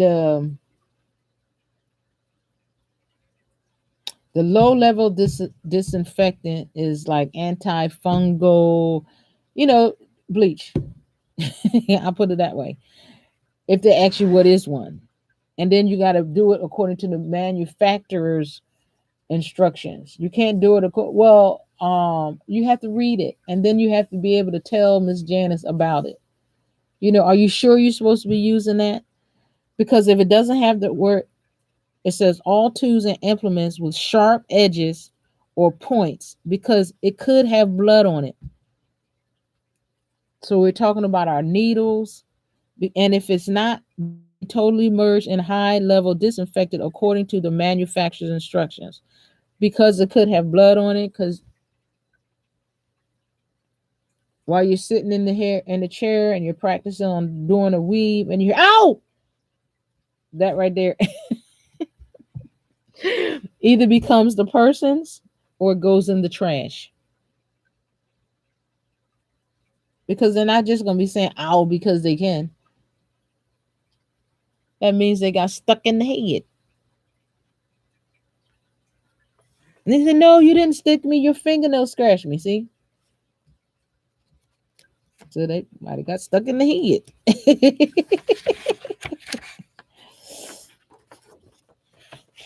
And as a bonus, you can say, to compliment your business, you can say, well, you want to practice doing this section right here?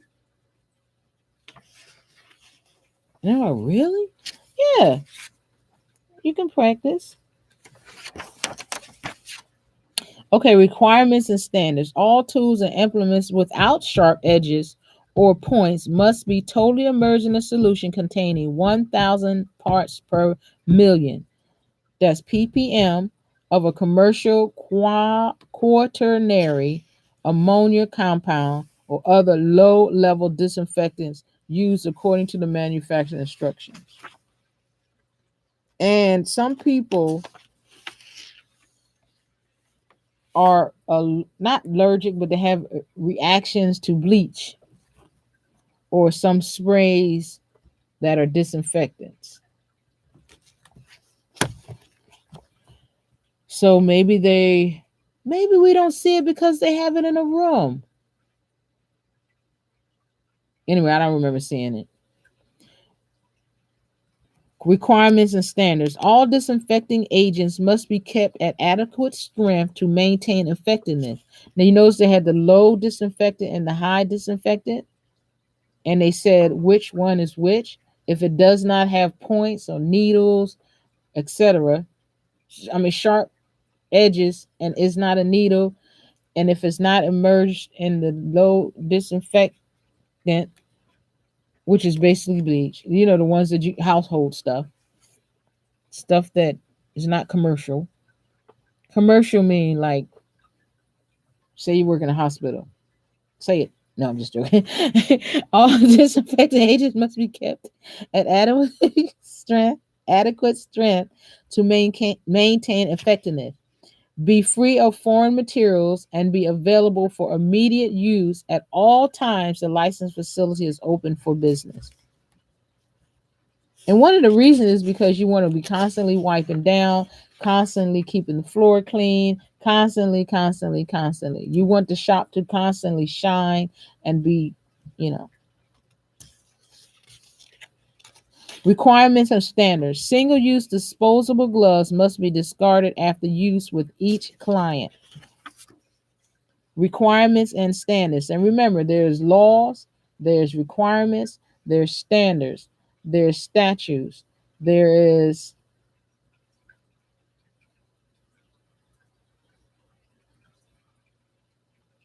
I'm trying to remember the three R's now.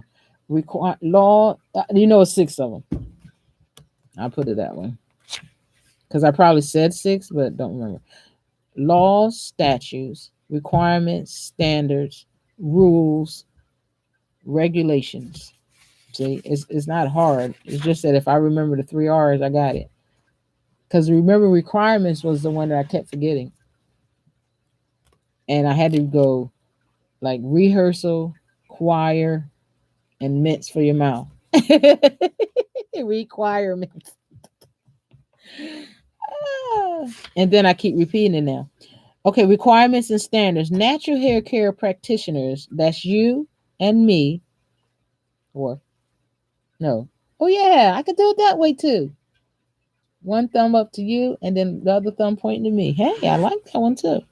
Natural hair care practitioners may not use any manual device or equipment unless the use is part of the delivery of service within the practitioner's scope of practice. Remember the specialist?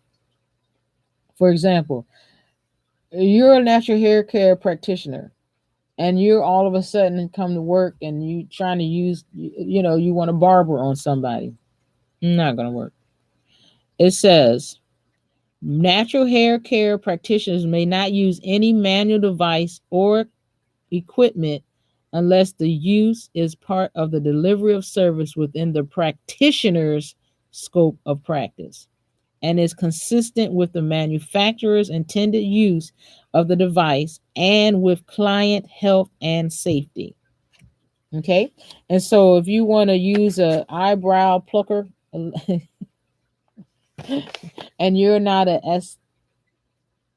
aestheter, S, you can't do facials, you're not specializing in facials, you don't have that license to do facials or nails, or you can't use the stuff. Okay. Anybody stop faking. Well, I want to do the practicals. I want to practice. No, it's not in your scope of specialty. You specialize first, and then as you specialize in hair care, da da da, you like, Miss Janice, can you do the tutorial on um facials? I can't think of the word that they use. Hold on. I'll tell you what it's called in just a second.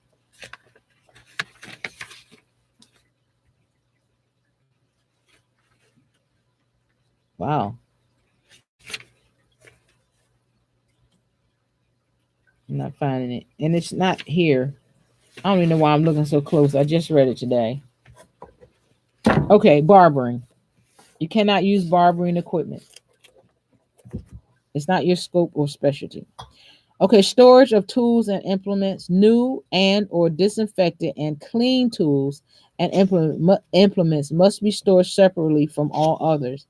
Now, one of the things that I remember about the storage part of the tools and the implements, because remember the comb is a tool, and I pulled out the comb and there was this one little hair still sticking out. That's the only part I remember that I would flunk a practical if anybody saw that. Storage drawers for clean tools and implements must be clean. And it's not clean if it has hair and used only for, it's free of hair and used only for clean tools and implements. So if it has hair in it, it's not clean. And if you need glasses, um, you need to get some glasses, because if you're like, and you still can't see hair, you need glasses. Storage of tools and implements, storage cabinet, workstation, and vanities must be kept clean. So that says that Miss Janice is going to have to do inspections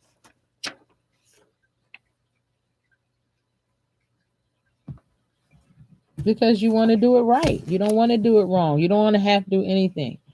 I mean, I tell my the parents or whoever I'm mentoring to own up to something, own something, do your best at something. Someone gives you a job and you want to do 100%, and you want to complain if somebody's messing it up. You want to be able to say, I'm doing A, B, C, and D, and I'm doing my best.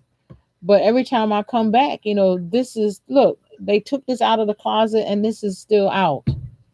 This is not fair, because who's gonna clean it up? They're gone. I mean, you want to be able to complain.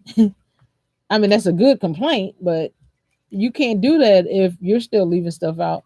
Well, maybe they thought you still wanted it out. If you leaving stuff out, the surface of all equipment where services are performed, including but not limited to back bars, must be of cleanable, non-absorbent materials.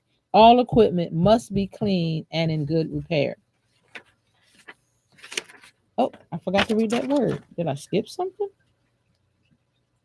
It's still talking about cleaning, but now it's talking about, oh, we're done with that. But now it's talking about equipment. So they're basically talking about the chairs, because remember it said back bar.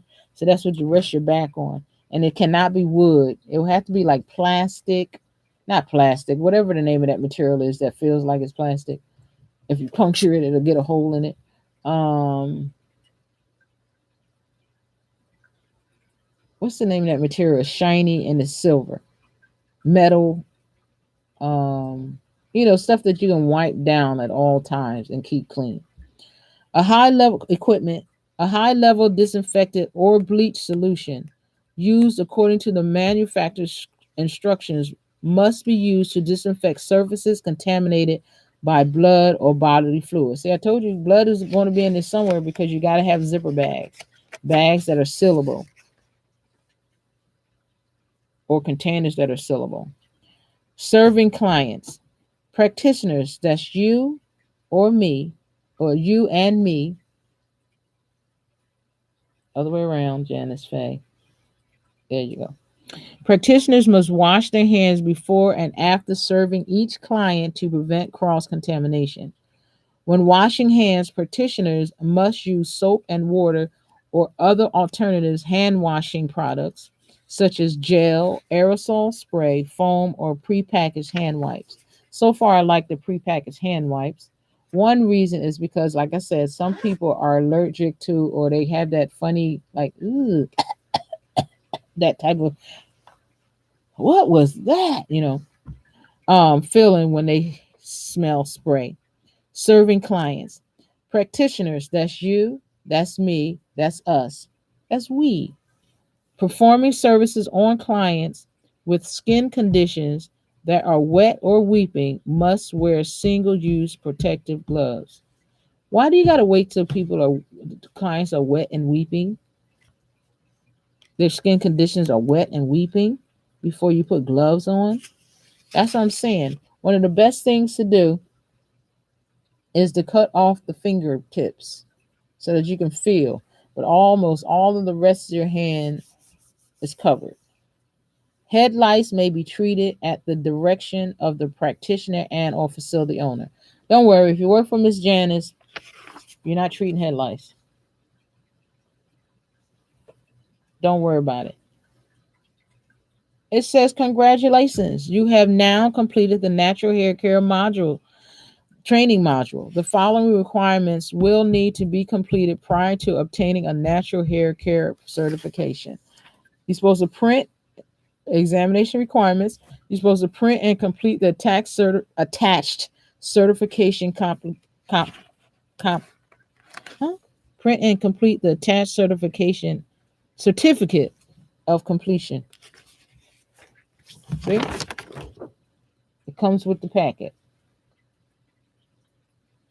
Obtain the natural hair care certification application from the agency's website. We went over that earlier in the when it came up earlier, and then this week I showed you the application itself and talk you through the nervous part of filling out that application, because some of us, like myself, has gotten into trouble when we were younger, and I got in trouble for spanking my daughter 18 years ago, but it still put it on there. It's when I called and I asked, these people don't know us.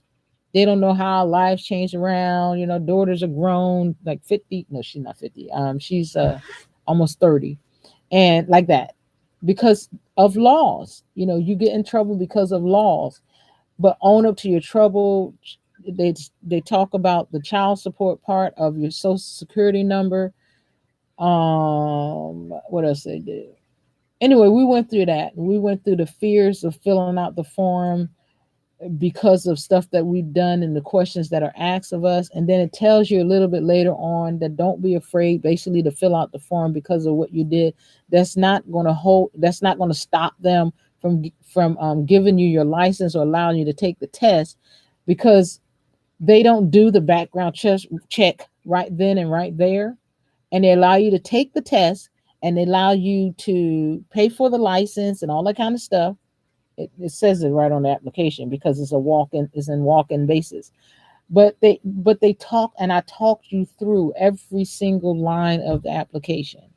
Okay, so we already did that, and I told you to go to www.oregon.gov, then OHLA, and that like / excuse me, OHLA. But I went to Oregon.gov, and then I just put in the word practitioner's application because what they gave you, it will not take you there. I went there and it will not take you there. And today I'm going, as soon as I'm finished, I'm going to go on to see if they updated this, because the place where you take the test is not that place. It says provide all requirements listed on the application checklist in order to sit for the natural hair care written examination. And then they always they're often talking about OAR 330 030.0000. They're often talking about that law on the application itself. And what it is basically everything we're doing right now. It says according to this, according to that rule, or according to that standard. Okay. So that's on page 145. And remember, I said provide all requirements listed on the application checklist in order to sit for the natural hair. That's what they call it. And what I'm doing now is trying to find page number one.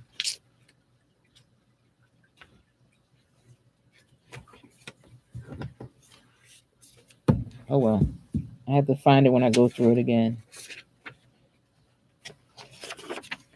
The examination is administered at the Oregon. See, this is how come I'm going to go on now after we get done, or as I click stop, because it says the examination is administered at the Oregon Health Licensing Office, 700 Sumner Street Northeast, and it's not there anymore. Hey, it's on the top of the license, and then when you call, ask questions, they tell you again that it's not called Health Licensing Agency. It's called Health Licensing Office, HLO, and then it says that it has moved, and then tell you where it's moved to, and then it's the agency hours are probably the same, but I'm going to make sure.